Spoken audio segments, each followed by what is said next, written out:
Dear students, आइए हम सब जुड़ते हैं और आपके लिए एक नहीं दो टीचर आपके सामने आए हैं।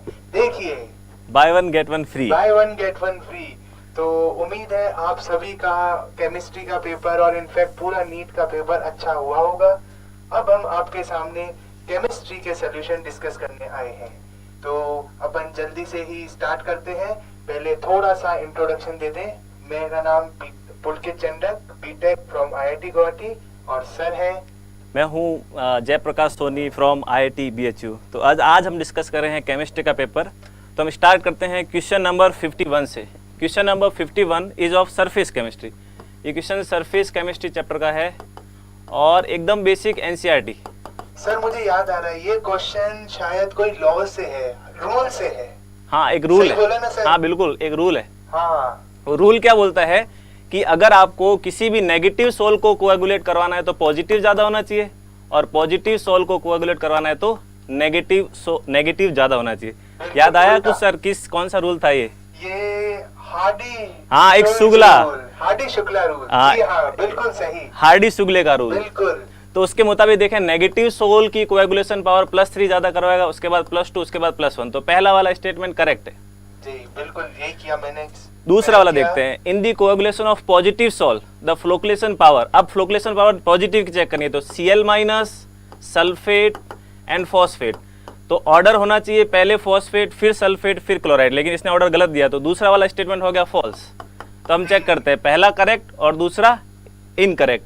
तो पहला करेक्ट हमारे पास है, ये रहा, ये पहला इनकरेक्ट है, ये दोनों करेक्ट है, ये पहला करेक्ट है और दूसरा इनकरेक्ट। तो आंसर आपका क्या चला जाएगा? ये गलत है, ये भी गलत है। पहला correct but statement 2 is incorrect. The answer is 2। थोड़ा सा आपको लगेगा कि लेंदी है, लेकिन हाँ पढ़ना पड़ेगा आपको थोड़ा सा। इसमें क्या है, कंफ्यूजिंग टाइप का है। बाकी क्वेश्चन बहुत आसान है, सरफेस केमिस्ट्री का बहुत आसान सा क्वेश्चन है। और वो बार बार अपन रिवाइज करते हैं, हार्डी शुक्ला रूल, बहुत सवाल आते हैं क्योंकि सरफेस केमिस्ट्री वैसी थियोरेटिकल है। गिने चुने कुछ लॉ लगते हैं, उसमें से एक प्यारा सा सवाल बन के आया है। चलिए नेक्स्ट क्वेश्चन पे चलते हैं। Question number 52। क्वेश्चन नंबर 52 है जो आपका पॉलीमर चैप्टर का है। चैप्टर का नाम है पॉलीमर। क्वेश्चन बहुत आसान है। क्वेश्चन पूछ रहा है कि which statement regarding polymer is not correct. पहला, फाइबर मतलब खींचेगा, टेंसाइल है। दूसरा, thermoplastic polymers are capable of repeatedly softening and hardening. हाँ, इसको किया जा सकता है। एक मैंने आपको बताया होगा, थर्मोसेटिंग। थर्मोसेटिंग क्या बोलता है? जलेगा पर गलेगा नहीं, यानी कि इसको आप एक बार यूज कर सकते हो लेकिन दोबारा इसको यूज नहीं कर सकते हो। जैसे घरों में जो स्विच होते हैं, अगर वो स्विच एक बार जल गया तो उसको दोबारा आप यूज नहीं कर सकते। तो which of the following is not correct. तो आप ये, आपका आंसर क्या हो जाएगा यहाँ पे? Third one, thermosetting polymers are reusable. Thermosetting polymers are reusable. क्योंकि देखो, जो सेट हो गया फिर वो बिगड़ेगा नहीं। ठीक है, सेटिंग हो गई है तो इसलिए ये एक बार ही यूज में आ सकते हैं, एक बार, ज्यादा बार यूज में नहीं आ सकते। स्ट्रेट फॉरवर्ड एनसीईआरटी के पॉलीमर चैप्टर से है। चलिए नेक्स्ट क्वेश्चन पे चलते हैं। नेक्स्ट क्वेश्चन है, चलिए मेरा वाला सवाल आया है, ऑर्गेनिक से सवाल है। क्या कह रहा है? इनकरेक्ट। बेटा एक तो आज के पेपर में करेक्ट कम, इनकरेक्ट ज्यादा पूछे हैं, तो उम्मीद है आपने इनकरेक्ट ऑप्शन चूज किया है, पर आंसर वो सही ही होगा। ठीक है, चलिए तो इनकरेक्ट काइरलिटी। अब बच्चों, अगर आप इस सवाल को ऊपर से भी देखोगे ना तो भी आप सही आंसर दे दोगे। सीधा ही गलत ये हो गया, मतलब ये स्टेटमेंट गलत है। क्यों?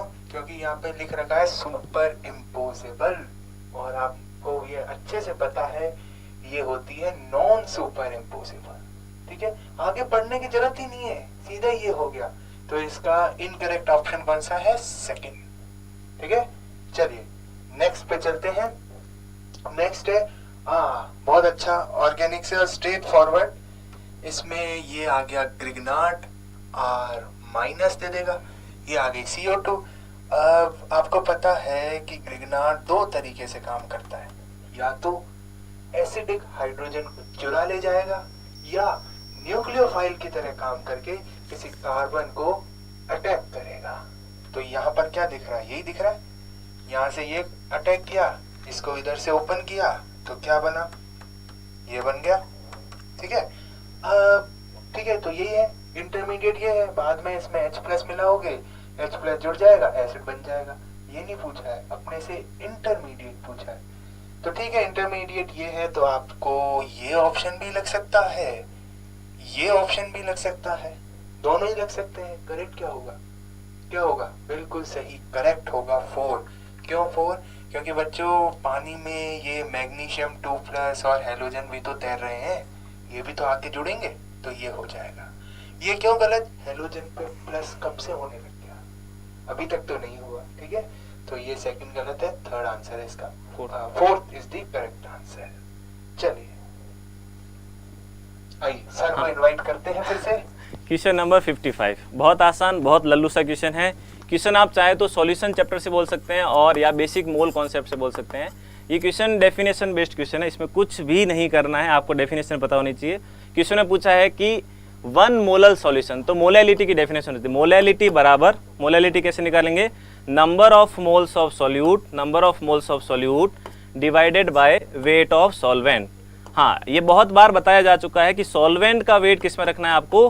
किलोग्राम में, ना कि ग्राम में।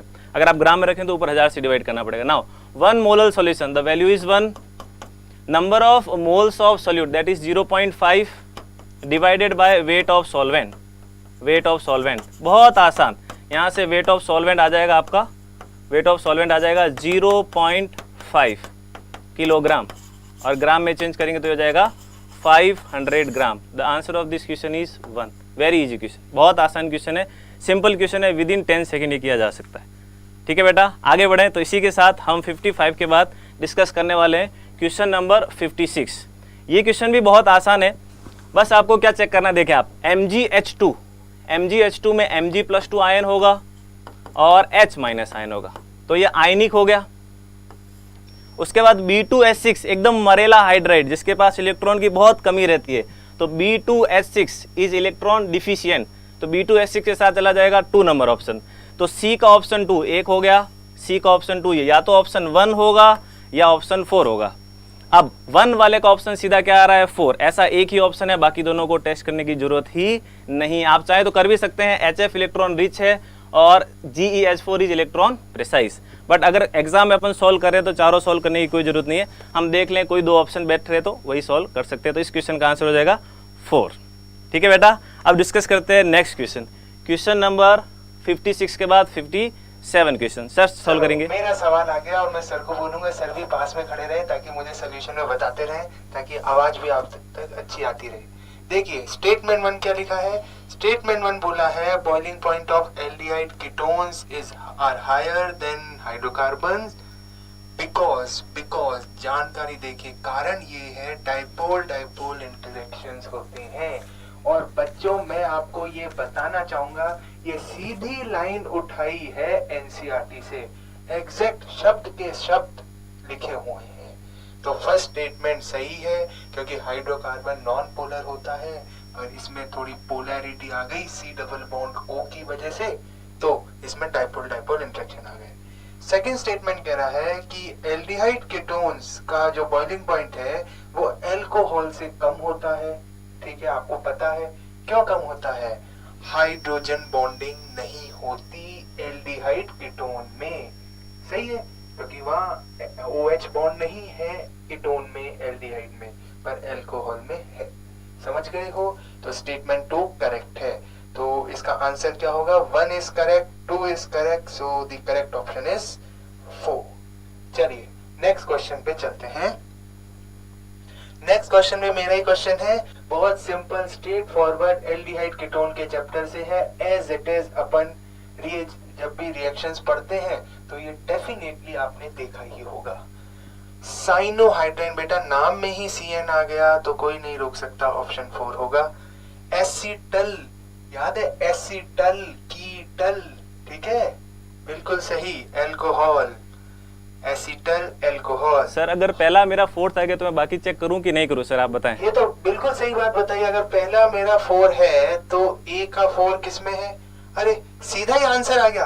देखो सर मेरे को ऑर्गेनिक नहीं आंसर आ गया एक बार में, मतलब कितना समय बच गया। अब अगर एक भी चेक करते तो आंसर सीधा 3rd है, बिल्कुल सही। बाकी शिफ्ट बेस भी आपको पता है, RNH2 होता है और ऑक्साइम RNH2OH होता है। सर की ट्रिक जरूर लगाई होगी आपने, ये लगाना बहुत अच्छा होता है, समय बचता है। क्यों सारे ऑप्शन पढ़े जब एक से ही काम हो जाए तो। क्या बात है चलिए। सर। हाँ, अब सर आएंगे। नेक्स्ट क्वेश्चन है Dalton's law of partial pressure. तो ये क्वेश्चन गैसीय स्टेट का माना जाएगा, गैसीय स्टेट। इस क्वेश्चन को भी बहुत आसानी से कर सकते हैं, option elimination method. Dalton's law of partial pressure, total pressure आपको दिया हुआ है P, तो टोटल प्रेशर सबका जोड़ के आएगा P1 P2 P3। ये तो सही स्टेटमेंट बोल रहा है। पूछा आपको क्या है, which of the following is not correct. बेटा आज के पेपर में सारे क्वेश्चन नॉट करेक्ट वाले ही पूछे गए हैं, मतलब गलतियां निकालना, आपको गलतियां निकालना, मतलब सिंपल क्वेश्चन है कि आप गलती निकाल के बताओ। चलो ये वाला अगर आपको याद हो, ये वाला एक था, मैं बताऊं सर ये P0 है, ये P है, ये शायद कहाँ से है, ये सर सॉल्यूशन चैप्टर से है। बिल्कुल सही, लॉ है, राउल्स लॉ, वेरी गुड, वहां से है। तो देखो एक अपना ऑप्शन आ गया है, ये राउल्स लॉ का क्वेश्चन पूछा है, डाल्टन्स लॉ का, और ये चीज है राउल्स लॉ की। इसका मतलब ये क्या हो चुका है, गलत, तो सीधा ये गलत, बस खत्म। क्लियर बेटा, चलें आगे बढ़ते हैं इसी के साथ। तो आपको बस ये चेक करना है कि गलत क्या है, तो गलतियां निकालना है आपको, बस इतना काम करना है। क्वेश्चन नंबर 59 के बाद आगे बढ़ते हैं, क्वेश्चन नंबर 60। ड्रग्स आ गए। ये तो पता है ड्रग का चैप्टर कौन सा है।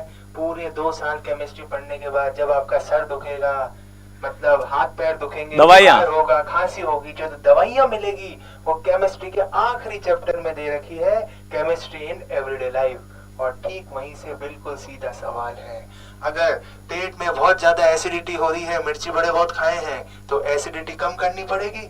और इसके लिए क्या होता है, एनसीईआरटी में बिल्कुल स्ट्रेट फॉरवर्ड दे रखा है बेटा, सिमेटिडीन। क्या है बच्चों, सिमेटिडीन। 2 भाई होते हैं इसमें, रिमेटिडीन एंड सिमेटिडीन। आप याद रखें तो रमंतादीन और समंतादीन, अगर आप याद रखें इसको ऐसे, रमंतादीन और समंतादीन, अगर एक भी याद रहेगा तो भी आपका काम चल जाएगा। तो इसका फर्स्ट वाले का हो जाएगा सर क्या, सिमेटिडीन। अब देखिए एनाल्जेसिक, पहले सिंपल वाले करते हैं। एनाल्जेसिक क्या होता है, बुखार, जो बुखार नहीं, दर्द मिटाए। दर्द निवारक क्या होती है, दर्द निवारक होती है ये मॉर्फिन। सीधा दे रखा है बच्चों। सर अब मेरी वाली ट्रिक लगाएं क्या सर, एक बार फिर सर, से वो वाली ट्रिक लगाते हैं फिर से। क्या होगा सर, आप बताएं कौन सा ऑप्शन सही है। मुझे तो सर ए लग रहा है, आप बताएं। ए, सी सेकंड में जा रहा है। जी हाँ बिल्कुल सही। और ए थर्ड में जा रहा है सर, थर्ड वाले में जा रहा है, तो इसका आंसर सर ए होना चाहिए। इसका आंसर ए होगा, बिल्कुल सही जवाब सर, बिल्कुल सही बच्चों, ए आंसर है इसका। आप एनसीईआरटी में देखेंगे एंटी माइक्रोबियल के सामने बड़े बड़े बोल्ड अक्षरों में दे रखा है कि एंटी माइक्रोबियल ये होता है सल्वर्सन। ठीक है, तो इसी के साथ करेक्ट आंसर क्या होगा इसका। चलिए आगे बढ़ते हैं। हाँ बच्चों, पानी है, पानी में एक अलग चीज होती है, खास बात होती है, जो बाकी कंपाउंड में रेयरली देखने को मिलती है, और उसी के कारण अपन ये कहते हैं कि जल ही जीवन है। सर बताएंगे क्या है वो चीज, क्या पानी में खास होता है जो बाकियों में नहीं है। हाइड्रोजन बॉन्डिंग मुझे लगता है जी सर। हाँ बिल्कुल सही, सर ने सही जवाब दिया है, हाइड्रोजन बॉन्डिंग होगी वाटर में, Hb। इसी के कारण पानी का जो बॉइलिंग पॉइंट है सबसे ज्यादा होना है। ठीक है, तो ये गलत हो गया, पहला स्टेटमेंट गलत। सेकंड देखेंगे, ये कह रहा है कि बॉइलिंग पॉइंट बढ़ेगा जैसे जैसे मोलर मास बढ़ेगा। ये स्टेटमेंट गलत हो गया पानी की वजह से ही, क्योंकि पानी का मोलर मास सबसे कम है पर उसका बॉइलिंग पॉइंट सबसे ज्यादा होता है ड्यू टू हाइड्रोजन बॉन्डिंग। तो ये दोनों स्टेटमेंट गलत है, तो इसका करेक्ट आंसर होगा both 1 and 2 are incorrect, which is option number 1। चलिए नेक्स्ट पे चलते हैं। हाँ, ये स्ट्रेट फॉरवर्ड सवाल है, फिर से कोऑर्डिनेशन केमिस्ट्री से आपने डेफिनेटली इसको किया होगा।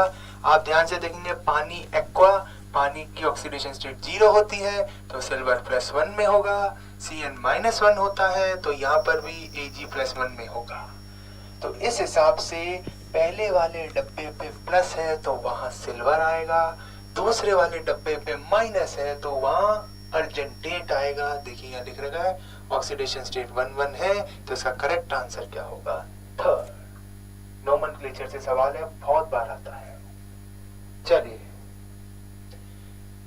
which of the following is suitable to synthesize chlorobenzene?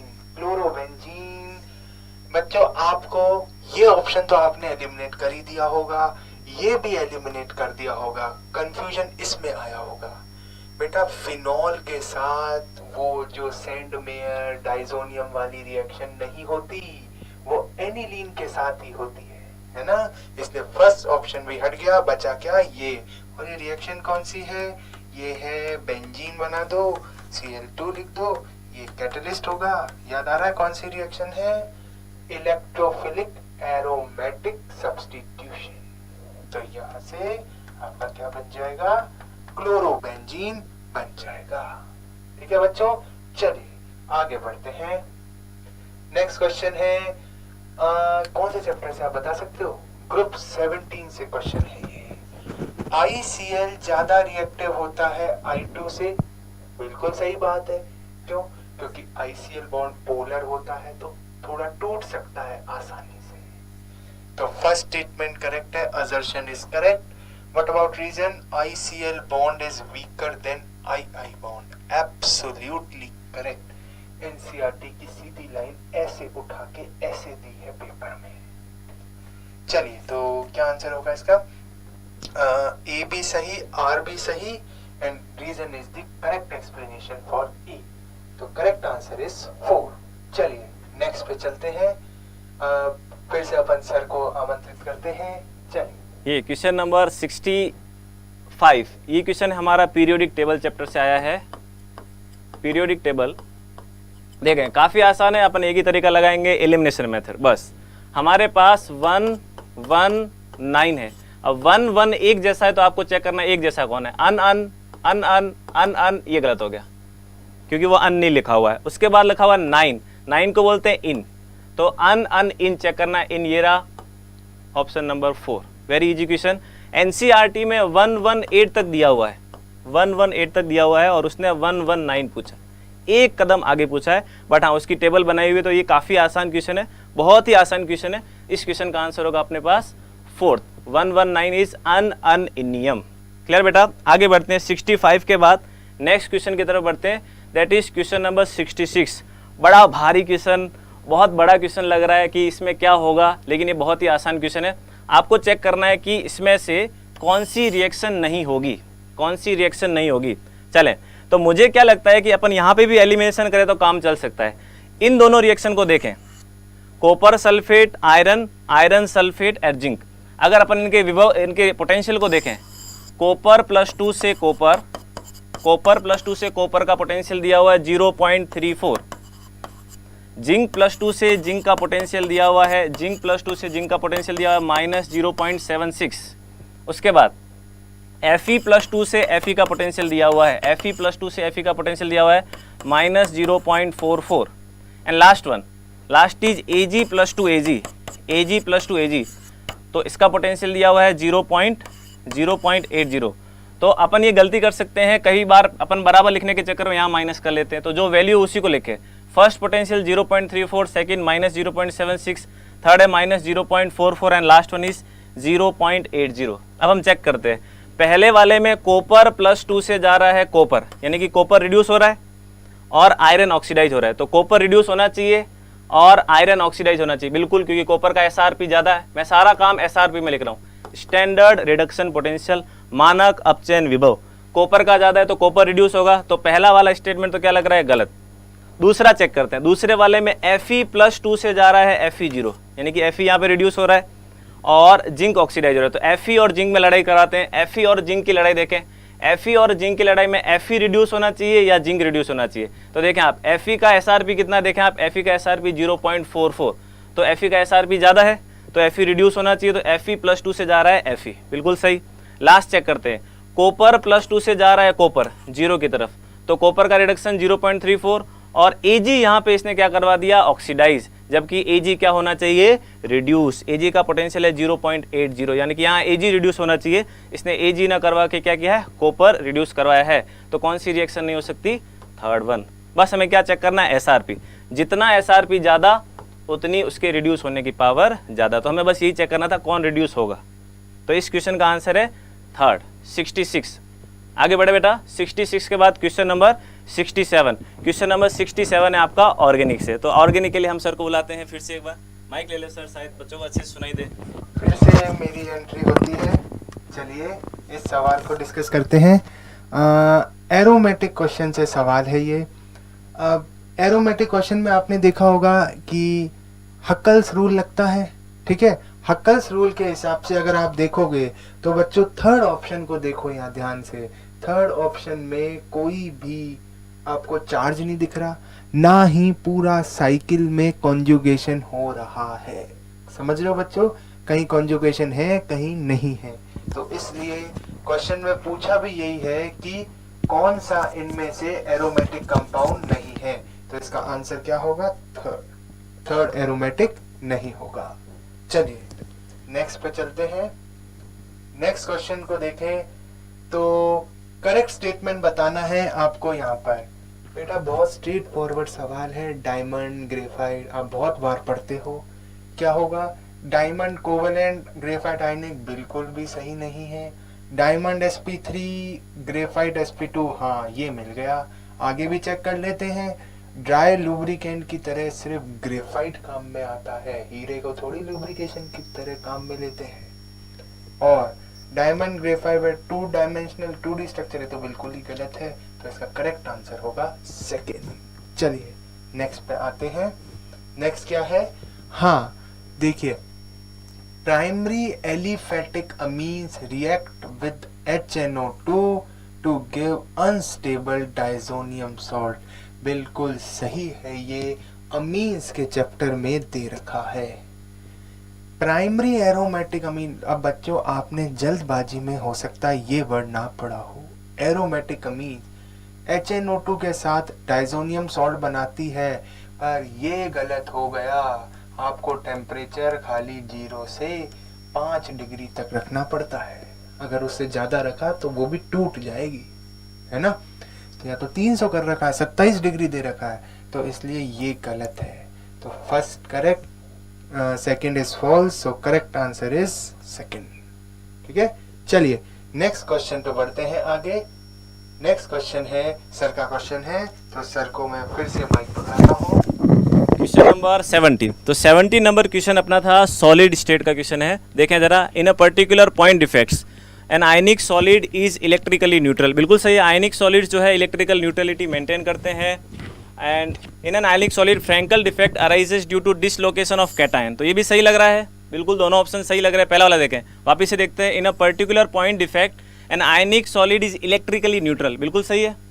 Ionic solid electrically neutral होते हैं, ट्रू है। दूसरा, फ्रैंकल डिफेक्ट, फ्रैंकल में क्या लगता है, एक आयन जो है वो डिसलोकेट हो जाता है, इसको डिसलोकेशन डिफेक्ट भी बोलते हैं। और ये भी एग्जैक्ट NCERT में दिया हुआ है कि फ्रैंकल डिफेक्ट कैसा है, डिसलोकेशन। ये ट्रू है और ये भी क्या है, दोनों ट्रू है। लेकिन ये इसका रीज़न नहीं है। क्यों? क्योंकि ऊपर वाले में हमारे पास इम्प्योरिटी डिफेक्ट भी हो सकता है, कुछ और भी हो सकता है, फ्रैंकल नहीं हो सकता। क्योंकि फ्रैंकल में डिसलोकेशन होता है, मिसिंग नहीं होता है। उसमें डिसलोकेट होगा कैटायन, लेकिन कैटायन अपनी जगह से मिस नहीं होगा, डिसलोकेट होगा। तो इसका मतलब स्टेटमेंट 1 भी सही है, स्टेटमेंट 2 भी सही है, लेकिन रीज़न नहीं है। इसका मतलब इसका आंसर क्या होगा, 1। ये भी काफ़ी आसान क्वेश्चन था और एकदम बेसिक NCERT से एग्जैक्ट लाइन उठाई गई है। चले बेटा, अब आगे बढ़ते हैं क्वेश्चन नंबर 71 की तरफ। क्वेश्चन नंबर 71 सर डिस्कस करेंगे। ऑर्गेनिक का क्वेश्चन है, अपन इसको 71 को डिस्कस करते हैं। लीजिए सर। आइए, तो अगर अपन 71 को देखें तो बच्चों फिर से 71 क्वेश्चन पता है कहाँ से है? ये आपको जो ये जेल-डाल मेथड है, ये कहाँ दे रखा है? 11th की वॉल्यूम 2 की जो चैप्टर है बेसिक ऑर्गेनिक केमिस्ट्री, उसके लास्ट पार्ट से है। ठीक है, बिल्कुल स्ट्रेट फॉरवर्ड, बिल्कुल सीधा सीधा सवाल पूछा है, बस वहाँ शब्दों में लिख रखा है इसका आंसर। ठीक है, यहाँ खाली स्ट्रक्चर बना रखा है। NCERT में सीधा लिखा है कि जो ये जेल-डाल मेथड है ये किसके साथ काम नहीं करता, पिरिडीन के साथ काम नहीं करता, एक एजो के साथ काम नहीं करता, एक नाइट्रो के साथ काम नहीं करता, इन तीनों के साथ काम नहीं करता। तो इसके साथ काम नहीं करेगा, इसके साथ भी नहीं करेगा, इसके साथ भी नहीं करेगा, तो किसके साथ करेगा, इसके साथ कर जाएगा। तो इसका आंसर होगा सेकेंड। चलिए नेक्स्ट क्वेश्चन क्या है? नेक्स्ट क्वेश्चन बहुत अच्छा सवाल है, आपने उम्मीद ऐसा ही किया होगा। ये क्वेश्चन भी बहुत आसान क्वेश्चन था। ये क्वेश्चन फिजिकल केमिस्ट्री का था, फिजिकल केमिस्ट्री सेक्शन से ये क्वेश्चन पूछा गया था। और जहाँ तक मुझे लगता है कि ये क्वेश्चन थर्मोडायनेमिक्स का बहुत आसान क्वेश्चन है, मतलब इससे आसान आपको थर्मोडायनेमिक्स में कुछ भी नहीं पूछ सकता, मतलब कैलकुलेशन नहीं पूछी गई, कुछ भी नहीं पूछा गया, सिर्फ ग्राफ पे आपको कमेंट करना था कि किस ग्राफ में वर्क डन ज़्यादा होगा। तो पीवी ग्राफ का एरिया चेक करना है, किसका पीवी ग्राफ का एरिया ज़्यादा है, इसका ज़्यादा है, इसका वर्क डन ज़्यादा, बहुत आसान, कुछ नहीं, टिक करना था। बाकी सब में किसी में वर्क डन ज़्यादा नहीं होगा, क्योंकि ये सीधा ग्राफ है, ये छोटा ग्राफ है, इसमें एरिया इतना ही आएगा। सबसे ज़्यादा एरिया किस में आ रहा है, पहले वाले ग्राफ में, तो इसका आंसर हो जाएगा 1। 72 क्वेश्चन के बाद हम आते हैं क्वेश्चन नंबर 73। ये क्वेश्चन आपको शायद याद होगा, सबसे ज़्यादा एनर्जी देने वाला फ्रूट जो आपका काम आता है, केला, बनाना बॉन्ड। बनाना बॉन्ड ये वाला क्वेश्चन था, बनाना बॉन्ड पे था।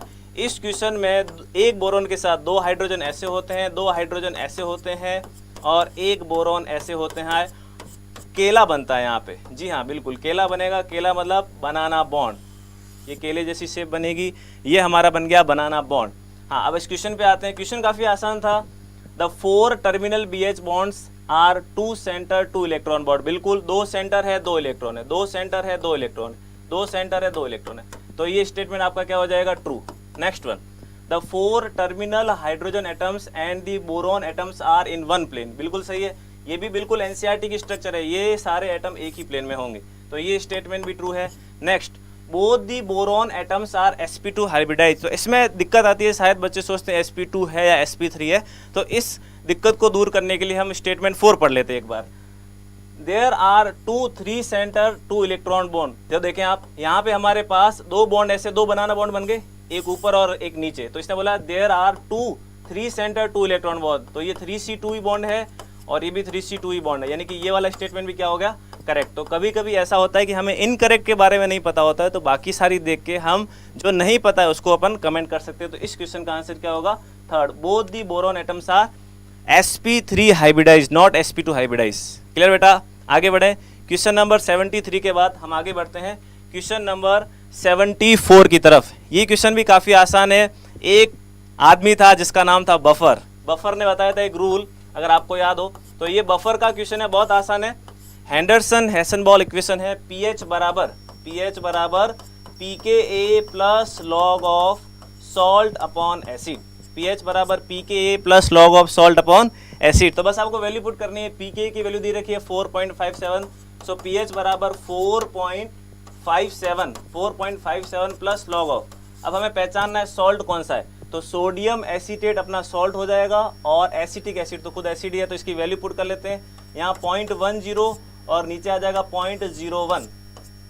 हाँ, अब एग्जाम में क्या होता है, हमें कॉन्फिडेंस नहीं आता है। 0.10 0.01 जो अगर आपको लग रहा हो तो आप साइड में कर सकते हैं, कोई बड़ी चीज़ नहीं है, आप आराम से करें, कोई दिक्कत नहीं है, क्योंकि आसान क्वेश्चन में ही गलतियाँ होती है। तो अपन इस पॉइंट को हटाएं, बिल्कुल बेसिक कर सकते हैं, कोई दिक्कत नहीं है। तो ये वैल्यू 10 के बराबर हो जाएगी और log 10 कुल मिला के कितना आ जाएगा 1। 4.57 प्लस 1 दैट इज 5.57। तो आपको pH पूछी है, द आंसर इज 5.57। और आप एक बार ऐसे भी सोच सकते थे कि ये वैल्यू जो है 1 से ज़्यादा है, तो इसका आंसर 4.57 से ज़्यादा आएगा, दैट इज 5.57। तो ये भी मैं मानता हूँ आयनिक का बहुत ही आसान क्वेश्चन है। हालांकि हर बार सॉल्युबिलिटी प्रोडक्ट से क्वेश्चन पूछा जाता है, इस बार जो है उन्होंने बफर से क्वेश्चन पूछा है, पर कोई नहीं, बहुत आसान क्वेश्चन था। 75। अब आते हैं क्वेश्चन नंबर 75। फिर से अपन एलिमिनेशन मेथड लगाएंगे। मैंने आपको बोला है कि हमेशा एक ही चीज़ याद रखें, O2 में 2 अनपेड इलेक्ट्रॉन होते हैं। O2 में 2 अनपेड इलेक्ट्रॉन होते हैं, 2 अनपेड इलेक्ट्रॉन। तो O2 में 2 अनपेड इलेक्ट्रॉन है, तो O2 हो जाएगा अपना कैसा, पैरामैग्नेटिक। O2 प्लस में कितने अनपेड इलेक्ट्रॉन होंगे, O2 प्लस में 1 अनपेड इलेक्ट्रॉन होगा, तो वो भी कैसा होगा, पैरामैग्नेटिक। और ऑप्शन 3 क्या बोल रहा है, O2 plus ion is diamagnetic, तो ये गलत हो गया। Which among the following is incorrect, ये इनकरेक्ट है इसीलिए करेक्ट है, तो आंसर इसका हो जाएगा थर्ड। आप चाहें तो बाकी ऑप्शन भी पढ़ सकते हैं, लेकिन ऑप्शन एलिमिनेशन मेथड अगर आप लगाएंगे तो बहुत ही जल्दी आंसर तक पहुंच जाएंगे, अदरवाइज सबको सॉल्व करने में बहुत समय लग जाएगा। क्लियर बेटा, तो इस क्वेश्चन नंबर 75 का आंसर हो जाएगा आपका 3। आगे बढ़ते हैं क्वेश्चन नंबर 75 के बाद 76। ये क्वेश्चन भी बहुत आसान है। हमें यहाँ देखना है इलेक्ट्रॉन में रिपल्सन कहाँ ज़्यादा होगा, तो जहाँ इलेक्ट्रॉन ज़्यादा होंगे, लोन पेयर ज़्यादा होंगे, वहाँ रिपल्सन ज़्यादा होगा। पहले वाले में 1 लोन पेयर, दूसरे वाले में 1 लोन पेयर, इसमें 3 लोन पेयर, इसमें 2 lone pair, 3 lone pair, repulsion ज़्यादा। Answer is 3। बहुत ही आसान क्वेश्चन था, ये भी विद इन 10 सेकेंड का क्वेश्चन था। 76 के बाद आगे बढ़ते हैं क्वेश्चन नंबर 77। ये क्वेश्चन थोड़ा सा कैलकुलेटिव है, टाइम कंज्यूम है। अगर आप मान लो पेपर सॉल्व कर रहे हैं तो थोड़ा सा इसको स्किप करके आगे बढ़ सकते थे, क्योंकि इसमें कैलकुलेशन करनी पड़ेगी। चलें कैलकुलेशन करते हैं अपन। अपने को बोला है कि 95% प्योर, 95% प्योर। थोड़ा सा यहाँ पे इन्होंने ट्विस्ट किया इस क्वेश्चन को, सीधा ना पूछ के प्योरिटी 95% लिए।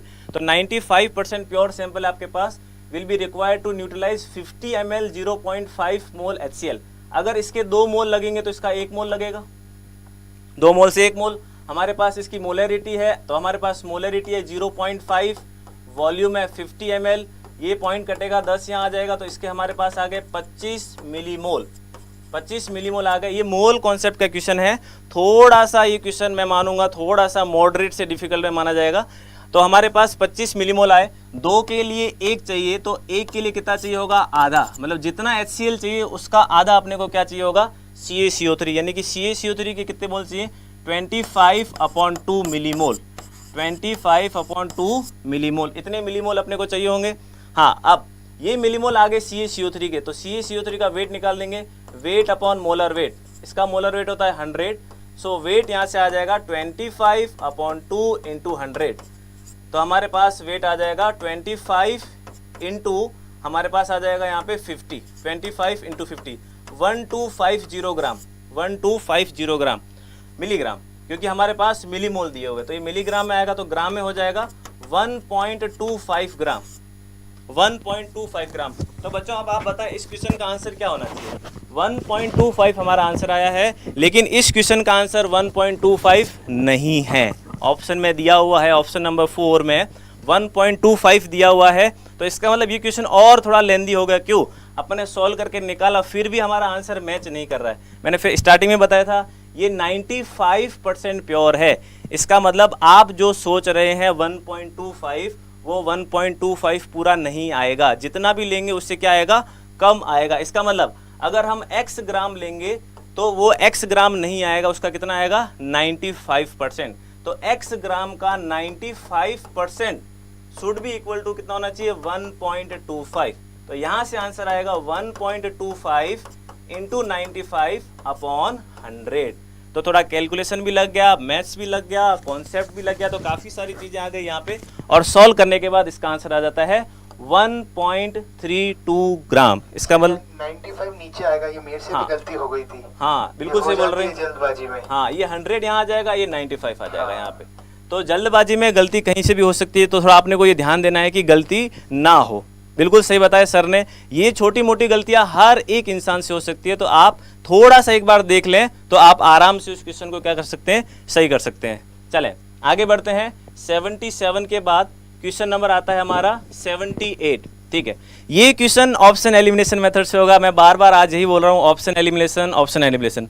तो हमारा ये क्वेश्चन बहुत आसान है, सिर्फ हमें पहला स्टेटमेंट पढ़ना है। KO2 में आपको पता है एल्कली मेटल, क्षारीय धातु है, +1 रहती है, तो ये +1 ही रहेगा। इसने बोला +4 है, तो ये गलत हो गया। और O2-1 होगा, O2-1 सुपर ऑक्साइड, तो K+ और O2-, और इसने बोला है K क्या होगा, +4। तो पहला स्टेटमेंट ही गलत है। क्या हमें बाकी तीनों पढ़ने चाहिए? बिल्कुल नहीं, एग्जाम में तो बिल्कुल भी नहीं करने चाहिए, क्योंकि K+1 होगा। ये स्टेटमेंट सीधा क्या हो चुका है आपका, गलत। और यहाँ अगर आप चाहें तो पढ़ सकते हैं, क्षार धातुओं की ionization enthalpy of alkali metal decreases. तो नीचे जाएंगे तो आयनाइजेशन एनर्जी डिक्रीज होगी। क्यों? क्योंकि रेडियस क्या होगी, बढ़ेगी। बट फिर भी मैं वही कर रहा हूँ कि जब आप एग्जाम में कर रहे हो तो पहला आ गया तो बाकी पढ़ने की कोई जरूरत नहीं है। हाँ, उस केस में पढ़ना अगर आप पहले क्वेश्चन में कॉन्फिडेंट नहीं है। क्लियर बेटा? तो इस क्वेश्चन का आंसर हो जाएगा 78 का आंसर नंबर 1। आगे बढ़े बेटा, क्वेश्चन नंबर 78 के बाद हम आते हैं क्वेश्चन नंबर 79 पे। क्वेश्चन नंबर 79, हालांकि बच्चे डी ब्लॉक और एफ ब्लॉक से डरते हैं, लेकिन शायद मुझे लगता है कि ये क्वेश्चन आसान होगा। इस आसानी के बारे में बताएंगे हमारे सर बताएं प्लीज। चलिए अब आते हैं, इस कौन से चैप्टर से है बच्चों ये सवाल? ये चैप्टर है डी एंड एफ ब्लॉक। उसमें भी जो लेंथेनॉइड सीरीज होती है वहाँ से ये क्वेश्चन है। अब आपको बताना चाहूँगा कि लेंथेनॉइड्स में ये जो गैडोलिनियम होता है ना, बीच में कहीं आता है, इसकी जो कॉन्फ़िगरेशन होती है, इसकी कॉन्फ़िगरेशन जो है जीडी की क्या होगी बच्चों? लेंथेनॉइड है तो 4f में जाएगा, ठीक है। तो क्या आएगा, 4f7, 5d1 6s2 इसमें गया बच्चों, ठीक है। अब ध्यान से देखो, अगर मुझे ये कॉन्फ़िगरेशन पता भी नहीं थी, मानो नहीं पता थी, तो भी ये सवाल हो जाता। एक बार ऑप्शन पढ़ के तो देखो। ऑप्शन में लिखा है जीडी की लो वैल्यू होती है थर्ड आयनाइजेशन एनर्जी की। क्यों? अब बेटा कारण पढ़ रहे हो, आप अगर सारे कारण पढ़ोगे तो आपको पता लग जाएगा पहला इंसान है, बाकी तीनों जानवर हैं। सीधा ऑड मैन आउट पता चलेगा। ये एक्सचेंज एनर्जी ही आंसर होगा। आपको पता है ये एक्सचेंज एनर्जी कब आती है? जब हाफ फिल्ड या फुली फिल्ड स्टेबिलिटी होती है, ठीक है, तब कहीं आती है ये। तो यहाँ आप देख भी सकते हो, जब इसके तीसरा इलेक्ट्रॉन जाएगा तो ये साथ हो जाएंगे, हम सब साथ साथ हैं, तब इनकी जो स्टेबिलिटी है वो बहुत ज़्यादा बढ़ जाएगी, ठीक है। तो इसलिए इसका करेक्ट आंसर क्या होगा? 1 ऑड मैन आउट से भी आप सवाल कर सकते थे। चलिए नेक्स्ट पे चलते हैं। नेक्स्ट पे क्या है? फिर से सर को आमंत्रित करता हूँ, आइए। ये सर तो एक मेरा डाउट उठ गया है कि अब मैं इतना पेपर सॉल्व कर लिया हूँ तो मेरा सिलेक्शन होगा कि नहीं होगा, केमिस्ट्री की कट ऑफ क्या रहनी चाहिए। तो हम गैस करते हैं, सर आप बताएं क्या लगता है आपको कितनी कट ऑफ रहनी चाहिए? देखिए, मैं ये तो कह सकता हूँ कि आखिरी के जो पहले के 2-3 साल से जो पेपर आ रहा है उसके मुकाबले देखें तो ये पेपर डिफ़िकल्ट है। हाँ, सारे सवाल हैं एनसीईआरटी से, पर बेटा सवाल एनसीईआरटी से होना और उनकी जो भाषा है, उनको क्या तोड़ मरोड़ के लिख रखा है, वो इस पेपर को डिफ़िकल्ट बनाता है।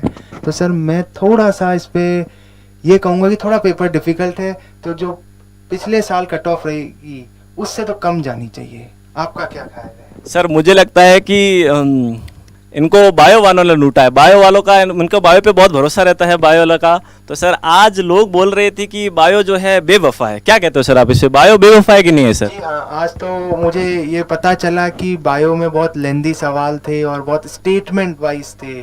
जो चीज़ अपन सोच के जाते हैं कि हाँ इस पे तो नंबर आएंगे और वही ना हो तो दिक्कत होती है। पर बच्चों, कुल मिला के एग्ज़ाम में किसी को कुछ नहीं पता कब क्या होना है। तो जो पेपर था वो आया, वो अपने को मानना है और आगे बढ़ना है। चलिए। तो सर ये लोग बोलते थे कि फिजिक्स बेवफा है और बायो वफा करती है, लेकिन उल्टा हो गया सर इनके साथ। तो हमें ध्यान देना चाहिए, किसी के साथ ना इंसाफी नहीं हो। अगर आप किसी से वफा करते हो तो किसी से बेवफाई उतनी ज़्यादा ना करें, और अगर किसी से वफा करते हो तो उतनी वफा ना करें। हमेशा केमिस्ट्री के साथ रहे, क्योंकि हम रहते हैं सर एकदम बीच में रहते हैं सर। हम बिल्कुल बीच में रहते हैं। अगर फिजिक्स नहीं होती तो भी केमिस्ट्री साथ दे देती है, अब बायो नहीं होती तो भी केमिस्ट्री साथ दे देती है। कुल मिला के आपको तीनों सब्जेक्ट को साथ में लेकर चलना है, क्योंकि बच्चों आपको नहीं पता एक्चुअल एग्जाम में कौन सी चीज़ डिफिकल्ट आ जाए, कौन सी सिंपल आ जाए। राइट? चलिए। तो जहाँ तक मुझे लगता है सर, बच्चे पहले सॉल्व करते हैं बायो, फिर करते हैं केमिस्ट्री, और फिर आता है फिजिक्स। या फिर बहुत कम बच्चे पहले सॉल्व करते हैं फिजिक्स, फिर आता है केमिस्ट्री, फिर आता है बायो। लेकिन आज के पेपर में आपको जहाँ तक मुझे लगता है पहले केमिस्ट्री कर लेना चाहिए था। थोड़ा सा क्वेश्चन लेंदी थे, लेकिन उन क्वेश्चन को आप बहुत आसानी से कर सकते थे जो बहुत कम टाइम टेकिंग थे। चलें इसी के साथ हम आगे बढ़ते हैं क्वेश्चन नंबर 80 की तरफ। चलें हम पढ़ते हैं क्वेश्चन नंबर 80। ये क्वेश्चन थोड़ा सा टाइम टेकिंग है, बट हाँ ये क्वेश्चन बहुत आसान है। कैसे? देखिए, केमिकल काइनेटिक्स का क्वेश्चन है। केमिकल काइनेटिक्स, देखो केमिकल काइनेटिक्स में इस बार क्या है कि क्वेश्चन आपको न्यूमेरिकली भी एक पूछा गया है, थ्योरेटिकली भी एक पूछा गया है।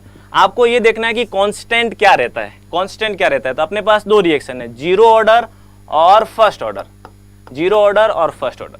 तो जीरो ऑर्डर के लिए अगर अपन रेट लिखें तो R बराबर K, और फर्स्ट ऑर्डर के लिए लिखें तो R बराबर K और कंसंट्रेशन। ठीक है, R बराबर K, यानी कि जीरो ऑर्डर की रेट जो है वो कंसंट्रेशन पे डिपेंड नहीं करती, फर्स्ट ऑर्डर की रेट कंसंट्रेशन पे डिपेंड करती है। अब हाफ लाइफ के बारे में बात करते हैं। हाफ लाइफ जीरो ऑर्डर का होगा A0/2K और फर्स्ट ऑर्डर का होगा T हाफ बराबर ln2/K, यानी कि इसमें कंसंट्रेशन नहीं आ रही है, तो T हाफ जो है वो कंसंट्रेशन पे डिपेंड नहीं कर रहा है और यहाँ रेट कंसंट्रेशन पे डिपेंड नहीं कर रहे हैं। इसका मतलब वो ग्राफ सीधा होगा। अब आपको चेक करना है जहां रेट आए, रेट यहाँ आया, देखो जीरो ऑर्डर में रेट, जीरो ऑर्डर में रेट, यहाँ जीरो ऑर्डर में कंसंट्रेशन गलत है, यहाँ जीरो ऑर्डर में कंसंट्रेशन गलत है, क्योंकि कंसंट्रेशन चेंज होती है टाइम के साथ। हाँ, बट आगे देखें, अगर हम अगली बात करें फर्स्ट ऑर्डर के लिए, तो फर्स्ट ऑर्डर में देखें आप, फर्स्ट ऑर्डर में टी हाफ और कंसंट्रेशन, और फर्स्ट ऑर्डर में रेट एंड टी हाफ। यहाँ थोड़ा सा मामला जो है पेचीदा हो चुका है, क्योंकि यहाँ ऊपर वाले ऑप्शन में रेट कंसंट्रेशन मैच कर रहा है। अब फर्स्ट ऑर्डर में टी हाफ और कंसंट्रेशन, तो टी हाफ कंसंट्रेशन पे डिपेंड नहीं करता फॉर फर्स्ट ऑर्डर रिएक्शन, तो ये ग्राफ ऐसा जाना चाहिए। तो मोर प्रिसाइज आंसर अगर अपन बात करें तो इसका आंसर होगा 2, सेकंड नंबर। थोड़ा सा टाइम टेकिंग था, ये मैं मान सकता हूं कि एग्जाम में सॉल्व करते समय आपको इसमें गड़बड़ी हो सकती है, तो मुझे लगता है ये राउंड 2 में क्वेश्चन करना चाहिए, फर्स्ट राउंड में क्वेश्चन नहीं करना चाहिए। क्वेश्चन नंबर 80 के बाद अपन आगे बढ़ते हैं, क्वेश्चन नंबर 81। ये बहुत आसान क्वेश्चन है, एंजाइम का क्वेश्चन है, बहुत आसान, अगेन सरफेस केमिस्ट्री का क्वेश्चन है ये। तो आज मुझे लगता है कि फिजिकल केमिस्ट्री के जहां तक बात की जाए काफी ज्यादा क्वेश्चन आए हैं as compare to organic chemistry. तो फिजिकल में बहुत सारे क्वेश्चन पूछे गए हैं, लगभग अगर आप माने तो 20 से 21 क्वेश्चन सेक्शन ए और सेक्शन बी मिला के पूछे गए हैं, और बाकी दोनों मिला के 30 क्वेश्चन है। तो आप समझ सकते हैं कि फिजिकल का वेटेज इस बार थोड़ा सा ज्यादा रहा है, थोड़ा सा कैलकुलेटिव होता है फिजिकल, लेकिन फिजिकल में भी आपके क्वेश्चन कैसे पूछे गए, एकदम लाइन उठा के एनसीईआरटी से आपके क्वेश्चन पूछे गए। जैसे देखें, एंजाइम के लिए क्या गलत है, which of the following statement is incorrect. जहां तक मुझे लगता है इस बार नीट वाले गलतियां निकालने में थोड़ा सा आपको माहिर बनाना चाहते हैं कि आप गलत बताएं, सही तो हर एक कोई बताता है, गलतियां निकालें। जैसे दोस्तों में होता है कि दोस्त वो अच्छे होते हैं जो आपकी क्या बताएं, गलतियां, खूबियां तो हर एक कोई बता देता है। तो हमें भी यहाँ यही काम करना था, एक अच्छा दोस्त बनना था नीट का, हमें ये देखना था कि कौन गलत है, क्या गलती हो सकती है। तो ये क्वेश्चन पूछा है कि एंजाइम के लिए क्या गलत है। एंजाइम पॉलीसैकेराइड्स नहीं होते हैं, एंजाइम्स आर प्रोटीन्स, बड़े मॉलिक्यूल्स होते हैं। आप चाहे तो बाकी भी चेक कर सकते हैं, बाकी सारे ट्रू है, तो ये स्टेटमेंट सीधा सा आपका क्या हो जाएगा, फॉल्स। अपन चाहे तो चेक भी कर सकते हैं। केमिकल कैटलिस्ट एक्टिवेशन एनर्जी को कम करता है, अनंत बार ये पढ़ाया जा चुका होगा क्लास में कि कैटलिस्ट एक्टिवेशन एनर्जी को क्या करता है, कम। एंजाइम्स आर वेरी स्पेसिफिक, ताला चाबी याद आ रहा है अगर आपको कि ताले की एक स्पेसिफिक चाबी होती है, उसी तरीके से एंजाइम भी एक स्पेसिफिक चीज होती है। Last one, enzymes are biocatalyst, और ये आप बायो में तो पढ़ते ही होंगे, एंजाइम्स आर बायोकैटलिस्ट। तो फर्स्ट, थर्ड एंड फोर्थ तो ट्रू लग रहे हैं, सेकंड आपका क्या लग रहा है, गलत। तो हम 81 में जाएंगे ऑप्शन 2 के साथ। आगे बढ़ते हैं, क्वेश्चन नंबर 81 के बाद नेक्स्ट क्वेश्चन है 82। ये क्वेश्चन भी काफी आसान है, अगेन थोड़ा सा इसमें क्या है, आपको पढ़ना अच्छे से आना चाहिए, रीडिंग थोड़ा ढंग से करनी है। अगर आपने रीडिंग सही से की तो बिल्कुल आपका क्वेश्चन सही होगा। जैसे देखें, all 5 4d orbitals, again question incorrect का है, आप समझ रहे हैं। All the 5 4d orbitals have shape similar to the respective 3d orbital, ये बिल्कुल सही बोल रहा है। 4d और 3d सिमिलर है, सेम नहीं पूछा है, तो ये स्टेटमेंट आपका ट्रू लग रहा है, सिमिलर बिल्कुल सही जाएगा। अगला, in an atom all the 5 3d orbitals are equal in energy in free state, yes degenerated orbital, समभ्रंश कक्षक, ऐसे कक्षक जिनकी एनर्जी क्या हो, समान हो, उन्हें हम बोलते हैं समभ्रंश कक्षक। तो सारे डी ऑर्बिटल्स की एनर्जी क्या रहेगी, सेम रहेगी। तो ये वाला स्टेटमेंट भी आपको ट्रू लग रहा है। अगला statement, the shape of dxy dyz dzx are similar, बिल्कुल ये सेम होते हैं। dxy इसमें सिर्फ प्लेन चेंज होता है, xy में ऐसा होगा, yz में ऐसा होगा, zx में ऐसा होगा, ओनली प्लेन चेंज होता है, शेप ऐसी ही रहती है। लेकिन अगला देखें आप, and dx square minus Y square and dz square are similar to each other, लेकिन ऐसा नहीं होता है। dx square minus Y square की शेप तो कुछ और होती है, और dz स्क्वायर की शेप तो कुछ और होती है, कुछ ऐसी शेप होती है, रिंग बनी हुई होती है। तो ये स्ट्रक्चर एक जैसी नहीं लग रही। अगेन ये क्वेश्चन एनसीईआरटी का, फिर से वहां से चित्र उठाया गया सीधा सीधा, तो ये क्वेश्चन भी बहुत आसान है, ये हो गया हमारा फॉल्स। लास्ट देख लेते हैं तसल्ली के लिए, all the 5d orbitals are different in size when compare to the respective 4d orbital. जैसे ही आप फोर्थ ऑप्शन पे आए, आपका डाउट आएगा कि ऑप्शन 1 भी तो गलत हो सकता है। क्यों, ऐसा क्यों? क्योंकि इस ऑप्शन में आपको क्या पूछा गया है, डिफरेंट इन साइज, साइज अलग अलग है। और पहले वाले ऑप्शन में आपको क्या पूछा गया है, सिमिलर शेप, शेप और साइज। ये जी हाँ, बिल्कुल शब्दों के साथ खेला गया है। थोड़ा सा ये क्वेश्चन मैं मानूंगा कि रीडिंग बेस्ड क्वेश्चन था, अगर आप अच्छे से रीडिंग करेंगे तो ये क्वेश्चन आपका बिल्कुल क्या होगा, सही, और जहां तक मुझे लगता है बिल्कुल सही हुआ होगा। तो इस क्वेश्चन का आंसर जाएगा हमारा थर्ड, हमें इनकरेक्ट पहचानना था। इनकरेक्ट ऑप्शन क्या होगा, क्लियर बेटा। आगे बढ़ते हैं, क्वेश्चन नंबर 82 के बाद अपन हम जाते हैं question number 83। Question number 83, again ये क्वेश्चन आपका कहाँ का है, रेडॉक्स रिएक्शन का क्वेश्चन है। बिल्कुल आसान क्वेश्चन है, ये रेडॉक्स रिएक्शन का क्वेश्चन है। हाँ, लेकिन थोड़ा सा आपको क्या करना पड़ेगा, कैलकुलेशन। क्या बोलता है इस क्वेश्चन में, will the permanganate ion liberate O2 from water. तो अपन रिएक्शन लिखते हैं, परमैंगनेट आयन वाटर से O2 लिबरेट करेगा या नहीं करेगा, परमैंगनेट आयन वाटर से O2 लिबरेट करेगा कि नहीं करेगा। तो परमैंगनेट आयन +7 से जा रहा है +2, तो ये रिड्यूस हो रहा है, और H2O -2 से जा रहा है 0, ये ऑक्सीडाइज हो रहा है। तो हमें इस सेल का सेल पोटेंशियल निकालना है। सेल पोटेंशियल हमेशा होता है SRP cathode minus SRP anode. तो हमें SRP कैथोड लेना है माइनस SRP एनोड लेना है। कैथोड वो होता है जहां रिडक्शन होता है, एनोड वो होता है जहां ऑक्सीडेशन होता है। तो कैथोड हम सबसे पहले पहचानते हैं जहां रिडक्शन हो रहा है, तो MnO4 माइनस का रिडक्शन होगा Mn+2 में। यहां से अपन वैल्यू उठाएंगे, लेकिन इसमें Mn+2 से MnO4 माइनस की वैल्यू दी है, तो अपन इसको उल्टा कर देंगे, पटक के उल्टा कर देंगे, तो क्या होगा 1.510 माइनस SRP एनोड। अब एनोड पे आते हैं, एनोड पे H2O का रिडक्शन पोटेंशियल लिखना है। तो अगर अपन देखें तो ये 0 से -2, ये रिडक्शन पोटेंशियल O2 का लिखा हुआ है। अगर अपन इसको उल्टा कर देंगे तो रिडक्शन पोटेंशियल आ जाएगा हमारे पास H2O का, दैट इज -1.223। तो ये हो जाएगा -1.223। तो अगर इसमें जोड़ देंगे +1.223, तो ये आंसर लगभग 2 के आसपास आएगा। तो क्या लगता है कि इस क्वेश्चन का आंसर क्या होना चाहिए, E0 सेल इसका क्या आया है, पॉजिटिव 2 समथिंग आया, तो पॉजिटिव वाला ये रहा देखो यस, बिकॉज इसका E0 सेल कितना आ रहा है 2.733। तो 83 क्वेश्चन का आंसर जाना चाहिए हमारे पास ऑप्शन नंबर 2। क्लियर है बेटा। 83 के बाद अपन आगे बढ़ते हैं। 83 के बाद हम जाते हैं क्वेश्चन नंबर 84 पे। 84 क्वेश्चन बहुत आसान क्वेश्चन है। इस क्वेश्चन में भी देखो, अगर हम बात करें लिथियम की, तो लिथियम अपन बहुत बार पढ़ते आ रहे हैं, या सीजियम देख लें, सीजियम बहुत बार अपन पढ़ते आ रहे हैं, और ये पूरा पैराग्राफ ही जहां तक मैं बोलूं पूरा NCERT से डिटो उठाया गया है, NCERT। तो आप ज्यादा चीजें ना पढ़े और अगर NCERT भी पढ़े तो भी आपका अच्छा स्कोर हो सकता है। सीजियम अपना जाएगा फोटो इलेक्ट्रिक सेल, तो सीजियम 4th में जाएगा। क्या ऐसा एक ही ऑप्शन है? जी हाँ, ऐसा एक ही, हम बाकी सॉल्व नहीं करेंगे। तो इस क्वेश्चन का आंसर कितना होगा 3, बाकी ऑप्शन अपन चेक ही नहीं करेंगे। आप चाहे तो चेक कर सकते, लेकिन एग्जाम में चेक करने की कोई जरूरत नहीं है, ऐसा एक ही ऑप्शन है 84। आगे बढ़ते हैं 84 के बाद क्वेश्चन नंबर 85। अगेन ये क्वेश्चन आ गया है ऑर्गेनिक का। चले, मेरी बारी आ गई।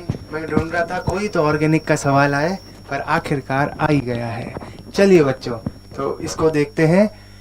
ये कह रहा है acidic strength of mono substituted nitrophenol कि क्या है, फिनॉल है, उसमें आपने NO2 लगा दिया, कहीं ना कहीं लगाया है, कहीं पर भी लगाओ, ठीक है। जो इसकी एसिडिटी है वो फिनॉल के कंपैरिजन में ज़्यादा होती है। जी हाँ, आपको पता है ज़्यादा होती है। क्यों ज़्यादा होती है? क्योंकि फिनॉल का विड्रॉइंग इफेक्ट नाइट्रो का विड्रॉइंग इफेक्ट होता है, NO2 ग्रुप इलेक्ट्रॉन बाहर खींचता है। तो फर्स्ट स्टेटमेंट बिल्कुल सही है, पर सेकंड में बेटा आपको देखते ही पता चल गया होगा कि ये तो कुछ और ही लिखा है, उल्टा लिखा है। NTA लिख कर दे रही है कि OMP, इन तीनों की एसिडिक स्ट्रेंथ सेम है, पर बाद में पूछ भी रही है कि सही है कि गलत। तो क्या जवाब देंगे? तो गलत है ना, क्योंकि आपको पता है ऑर्थो मेटा पैरा तीनों की सेम तो हो ही नहीं सकती। तो स्टेटमेंट 2 गलत है। तो आंसर क्या होगा? स्टेटमेंट 1 सही, statement 2 incorrect. So answer would be 2। चलिए नेक्स्ट पे देखें बच्चों। ये तो बहुत ही प्यारा सवाल है। जिसने भी ये सवाल बनाया है ना, उसको मेरी तरफ से 501 का इनाम देना चाहिए। बहुत ही गजब सवाल बनाया है, NCERT से उठाया है, पर उसको ऐसे पेश किया है कि पढ़ने वाला इसको पढ़ के कंफ्यूज हो जाएगा और छोड़ देगा। अब आपको बताता हूँ ये सवाल कहाँ से है। एनवायरमेंटल केमिस्ट्री करके चैप्टर है, ठीक है, वहाँ पर एक टॉपिक है पॉल्यूशन करके, उसके अंदर है ऑक्साइड्स ऑफ सल्फर, है ना। और उस टॉपिक, उस पैराग्राफ की आखिरी 3 लाइनों में ये लिखा है कि कौन से ऐसे लोग हैं जो ये सल्फर की ऑक्साइड का पोल्यूशन बढ़ाते हैं। और वहां पे भी सीधा नहीं लिखा है, रिएक्शंस लिखी है। इन्होंने क्या किया, रिएक्शन की बजाय वहां नाम लिख कर दे दिए ऐसे। समझ रहे हो ये, है ना? तो बहुत अच्छा सवाल है। तो इसका है तो फैक्चुअली, पर इसका आंसर हो जाएगा 1A B और D, ABD। तो इसका करेक्ट आंसर है 1। बहुत अच्छा लगा मुझे सवाल देखकर। डिफिकल्ट सवाल है बट स्टिल इसका आंसर एनसीईआरटी में है। चलिए, ये तो नाम लिखना है। अब बच्चों मैं खाली इतनी सी ही उम्मीद करूंगा कि आपने एक नंबर इसे ही दिया होगा। बोल दो हाँ, इसे ही दिया है। आपको ऐसा लगेगा कि यहाँ Cl है, मिथाइल है, सब्स्टिट्यूएंट ज़्यादा है, तो चलो यहाँ से चालू कर देते हैं। पर बेटा फंक्शनल ग्रुप को प्रायोरिटी देते हैं। OH फंक्शनल ग्रुप है, यहाँ से दोगे तो कितना आएगा, 1 2 3 4, यहाँ से दोगे तो 3 आ रहा है, 4 5 6। अब इसके हिसाब से सही नाम क्या होगा, ये 1 ब्रोमो, 5 क्लोरो, 4 मिथाइल, हेक्सेन, 3 ओल। ठीक है बच्चों, क्लियर है? चलिए नेक्स्ट देखें। फिर से थोड़ी देर सर को बुलाते हैं, मैं थोड़ा सा विश्राम लेता हूं और फिर से आपसे मिलता हूं। चलें, अगेन ये क्वेश्चन आपका 3O2 + 2O3। ये क्वेश्चन मुझे जहाँ तक लगता है आपका इक्विलिब्रियम का क्वेश्चन है, केमिकल इक्विलिब्रियम का क्वेश्चन है। ये भी क्वेश्चन काफ़ी आसान है, बस इसमें 2 3 3 2 की गलती हो सकती है, बस ये बहुत छोटी सी गलती है, लेकिन ये हो सकती है और अपन सॉल्व करेंगे एग्जाम में। तो ये प्रेशर के चक्कर में ये वाला हो सकता है ऐसा कि 88 क्वेश्चन क्या हो आपका गलत हो। तो देखें ज़रा, अगर हम 88 क्वेश्चन को देखें ज़रा ध्यान से, तो केसी कैसे निकालेंगे। केसी बराबर होगा O3 की कंसंट्रेशन की पावर 2 अपॉन O2 की कंसंट्रेशन की पावर 3। अब गलती यही हो सकती है, एक 3 है, एक 2 है, एक 2 एक 3 है, बस इतनी सी गलती हो सकती है, या दूसरी कैलकुलेशन एरर हो सकती है और कुछ नहीं। तो केसी की जगह अपन वैल्यू रखेंगे 3 × 10 की पावर -59 और O3 की कंसंट्रेशन अपने को पता करनी है, द कंसंट्रेशन ऑफ O3 वो अपने को निकालनी है। तो O3 का स्क्वायर अपन यहाँ रख देंगे अपॉन में O2 की कंसंट्रेशन की पावर 3। तो O2 की कंसंट्रेशन है 0.040 की पावर में कितना आ जाएगा अपने पास 3। क्लियर है? तो यहाँ से अपने पास O3 की कंसंट्रेशन अगर अपन निकालें तो वो कंसंट्रेशन आएगी 3 × 10 की पावर -59 इंटू 0.040 की पावर 3। अब अगर क्वेश्चन को ऑर्डर से भी किया जाए तो भी काफ़ी आसान है। अगर अब इसका अंडर रूट ले लें, देखें आप, O3 जो आएगा, O3 की कंसंट्रेशन आएगी वो इस पूरे का अंडर रूट होगी। तो वो अंडर रूट 59 का अगर आधा करें, 59 का भी आधा करें तो भी वो आधा आ जाएगा। इसका मतलब कि ये आंसर कहीं यहाँ लाई करेगा, क्योंकि 63 पहुंचने के लिए अंडर रूट नहीं होता तो पहुंच सकता था। यानी कि इस क्वेश्चन का आंसर क्या हो जाएगा 4। देख रहे हैं मैं सॉल्व नहीं कर रहा हूँ, मैं बस आपको ऐसा बता रहा हूँ कि इसको किस तरीके से आप आसानी से कर सकते हैं। चलें आगे बढ़ें। क्वेश्चन नंबर 88 के बाद नेक्स्ट क्वेश्चन की तरफ बढ़ते हैं, क्वेश्चन नंबर 89। अगेन ये क्वेश्चन भी आपका प्योर एनसीईआरटी बेस्ड था। पूरी टेबल बनी हुई है, पूरी टेबल बनी हुई है। हेमा और मेगा, अगर आपको याद हो, हेमा होती है 2 वाली, मेगा होती है 3 वाली। Hema 2 mega 3, Hema 2 mega 3। हेमा 2 है तो हेमा 2 मतलब हेमेटाइट का होगा Fe2O3 और मेगा होगा 3 मतलब 1। तो मेगा वाला 1 और हेमा वाला 3, ये दोनों तो आपके क्या हो गए, बैठ गए। तो यानी कि ये दोनों आंसर नहीं होंगे। केओलाइट आपने कभी सुना ही नहीं होगा, तो अगर कुछ सुना ही नहीं है तो वो आंसर आपका क्या हो सकता है, अलग हो सकता है। यानी कि केओलिनाइट जो है आपका किस पे बैठ सकता है, 4th पे बैठ सकता है, क्योंकि ऐसा आपने कहीं पढ़ा ही नहीं होगा। लेकिन हाँ बिल्कुल एनसीईआरटी में एज इट इज दिया हुआ है। तो हमारा डी आपके साथ बैठ जाएगा 4 के साथ। तो इस क्वेश्चन का आंसर क्या होगा आपका 1। क्वेश्चन का आंसर आपका होगा 1।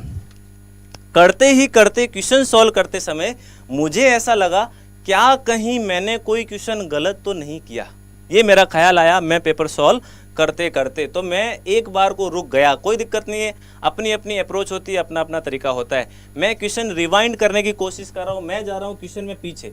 88 क्वेश्चन मैंने अभी सॉल्व किया है, उससे पहले मैंने क्वेश्चन सॉल्व किया है 86, ये एनसीईआरटी बेस्ड क्वेश्चन था। उसके बाद 85, उसके बाद मैंने सॉल्व किया क्वेश्चन नंबर 84। फिर हम जाए पीछे की तरफ, क्वेश्चन नंबर 83। ये क्वेश्चन थोड़ा कैलकुलेटिव भी लग रहा था, जहां तक मुझे लग रहा है कि इसमें एरर हो सकती है। इस क्वेश्चन को एक बार और सोचा जाना चाहिए। तो बेटा इसको एक बार अपन और सोचते हैं। चलें तो हम देखते हैं क्वेश्चन नंबर 83। इस 83 क्वेश्चन में क्या गड़बड़ी हो सकती है। देखें आप, इस क्वेश्चन 83 में एरर ये हो सकती है अपने साथ कि अपने पास ऑप्शन में ये तो क्लियर हो चुका था कि SRP कैथोड और एनोड मिला के आपका क्या आएगा, पॉजिटिव। तो SRP कैथोड अपन निकालते देखें, कैथोड में हमारे पास +7 से जहाँ गया था +2, तो ये कैथोड का काम कर रहा था, ये रिड्यूस हो रहा था, और ये काम कर रहा था एनोड का। तो SRP अपने को कैथोड का लेना है और SRP अपने को किसका लेना है, एनोड का। तो कैथोड का अगर अपन SRP लें तो कैथोड का SRP होगा MnO4 माइनस से Mn+2, तो ये हो जाएगा 1.510, क्योंकि ये रिड्यूस होगा, MnO4 माइनस से जाएगा Mn+2। High chances of mistakes, in question में गलतियां होने के बहुत ज़्यादा चांस रहते हैं। MnO4 माइनस से Mn+2 का आ जाएगा 1.510, ये हो जाएगा अपना SRP कैथोड। अब बात करते हैं SRP एनोड की। तो एनोड पे H2O आपका क्या हो रहा है, ऑक्सीडाइज हो रहा है। हमें इसका लेना है रिडक्शन पोटेंशियल, तो H2O का रिडक्शन पोटेंशियल लेते हैं, तो अपन लेते हैं H2O से जाए यहाँ पे O2, H2O से जाए O2, तो ये -2 से कहाँ गया है, 0, -2 से 0 गया है, इसका मतलब इसका क्या हुआ है, ऑक्सीडेशन। और ये 0 से -2 गया, इसका मतलब यहाँ पे इसका क्या हुआ है, रिडक्शन। इसका मतलब इस क्वेश्चन में थोड़ा सा मेरे को एरर भी लग रहा है। तो 0 से -2 में रिडक्शन हुआ 1.223, लेकिन ये रिडक्शन किसका हो रहा है, O2 का, और आपको रिडक्शन किसका चाहिए था, H2O का। तो यहाँ पे इस क्वेश्चन में थोड़ा सा गड़बड़ लग रहा है, क्योंकि ये आपको चाहिए SRP एनोड, और एनोड हमारा कौन है यहाँ पे, H2O। तो हमें रिडक्शन पोटेंशियल चाहिए किसका, H2O का। यानी कि अगर मैं इसको उल्टा करूँ तो ये -1.223 हो जा रहा है, और अगर सीधा रखूँ तो 1.223 ऐसा आएगा, तो 1.510 माइनस 1.223। क्लियर बेटा। तो ये हमारे पास आ जाएगा 0.287। तो ये थोड़ा सा डिबेटेबल हो जाएगा कि 2 के साथ जाएंगे या फिर 4 के साथ जाएंगे। तो ये मुझे जहाँ तक लगता है थोड़ा सा डिबेटेबल क्वेश्चन हो सकता है। क्लियर बेटा, आगे बढ़ें। 83 हमने डिस्कस कर लिया, पीछे भी जा सकते हैं आप, और पीछे जाएं। 82 ये भी थोड़ा सा थ्योरेटिकल क्वेश्चन था। हमने देखा 83, 84, 85, 6, 7, 8, 9 और 90 क्वेश्चन हम आते हैं। क्वेश्चन नंबर 89 हमने डिस्कस कर लिया, तो बहुत आसान क्वेश्चन था। क्वेश्चन नंबर 19 अगेन ये क्वेश्चन आपका आएगा ऑर्गेनिक का, और हमारे पास आएंगे ऑर्गेनिक के सर। चलें।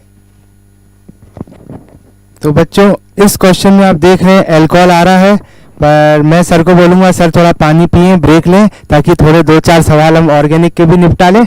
आइए, तो क्या है इस सवाल में, ये क्वेश्चन कह रहा है कि लुकास टेस्ट में जो प्राइमरी, सेकेंडरी, टर्शरी अल्कोहल है उसका डिस्टिंग्विश करते हैं, उनमें विभेद करते हैं। ठीक है, कर लीजिए, एनसीईआरटी भी ऐसा करती है, करने दो। तो फर्स्ट स्टेटमेंट करेक्ट है, पर गलत क्या है। अब आप यहाँ देखो, यहाँ सेकंड स्टेटमेंट में लिखा है कि प्राइमरी अल्कोहल ज़्यादा रिएक्टिव होते हैं। बेटा ये वही लिखेगा जिसने पहले स्टेटमेंट से अल्कोहल पी ली है, पूरा उल्टा लिखा है। टर्शरी अल्कोहल जो 3 डिग्री अल्कोहल है ना, वो सबसे ज़्यादा रिएक्टिव होती है, ना कि प्राइमरी अल्कोहल। तो सेकंड स्टेटमेंट गलत है, फर्स्ट करेक्ट है। तो इसका सही उत्तर क्या होगा, 1 is correct, statement 2 is incorrect. ठीक है, चलिए आगे बढ़ते हैं, नेक्स्ट क्वेश्चन पे चले। ये है, फिर से सर को मैं वापस से बुलाता हूँ। मुझे ऐसा लग रहा है कि ऑर्गेनिक और इनऑर्गेनिक के सवाल तो गिने चुने हैं, मतलब मेरी बारी नहीं आ रही, सर ही सर हैं। ठीक है, तो आइए सर को फिर से बुलाते हैं, लीजिए सर। बिल्कुल सर, बच्चे लगते हैं कि ऑर्गेनिक से डरते हैं, और शायद मुझे लगता है नीट वालों ने उनका पूरा साथ दिया है। क्या कहते हो सर, आपको क्या लगता है? मैं बस यही कहूँगा, ऑर्गेनिक से ही डरना, ऑर्गेनिक पढ़ाने वाले से मत डरना बेटा, है ना। ठीक चलो कोई नहीं, तो हम आगे बढ़ते हैं इसी के साथ। हालांकि इस बार ऑर्गेनिक क्वेश्चन कम आए, बिल्कुल सही बात है, और बच्चे ऑर्गेनिक से डरते भी हैं, लेकिन बायो से प्यार करते हैं, और बायो बेवफा है। लेकिन वफाई किसने दिखाई इस बार? फिजिक्स ने। फिजिक्स ने वफाई यूं दिखाई क्योंकि फिजिक्स को लोग क्या समझते थे? बेवफा। लेकिन फिजिक्स बेवफा नहीं है। ठीक है बेटा, चलें आगे बढ़ें। इसी के साथ क्वेश्चन नंबर 91 क्वेश्चन हमारा काफ़ी आसान क्वेश्चन है। इस क्वेश्चन को अगर देखें एक बार, इस क्वेश्चन में आपको बस ये पता होना चाहिए कि KMnO4 हमारे पास न्यूट्रल, इस बार इसने दिया भी है, मेंशन भी किया, बहुत अच्छी बात है। इसने ये बताया भी है कि न्यूट्रल या फिर फेयरली एल्कलाइन। ये बच्चों की बहुत बड़ी कन्फ्यूजन रहती है, उस कन्फ्यूजन को नीट वालों ने दूर किया है और पूरा मेंशन किया है। तो हमें याद होना चाहिए कि एसिडिक मीडियम में +2 पे जाता है, स्ट्रॉन्ग बेसिक मीडियम में MnO4 -2 में जाता है, और हमारे पास न्यूट्रल या फिर फेयरली बेसिक में MnO2 +4, आंसर हमारे पास हो जाएगा +7 से +4। काफ़ी आसान क्वेश्चन था। क्वेश्चन को एक बार फिर से पढ़ लेते हैं। इन दी न्यूट्रल और fairly alkaline medium KMnO4 oxidize iodine into iodate, the change in the oxidation state of manganese in this reaction. हाँ, अगर इसमें आयोडीन पूछता तो क्वेश्चन थोड़ा सा पेचीदा हो सकता था, लेकिन जहाँ तक सवाल है नीट वालों ने आपका बहुत साथ दिया इस क्वेश्चन में। बहुत आसान क्वेश्चन था ये।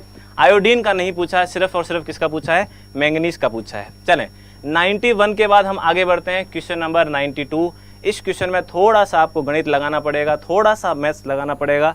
चले, फॉर फर्स्ट ऑर्डर रिएक्शन ए आपको प्रोडक्ट दे रहा है, ए की इनिशियल कंसेंट्रेशन 0.1 है, which becomes 0.001 molar after 5 minutes. 5 minute बाद वो 0.001 मोलर हो जाती है।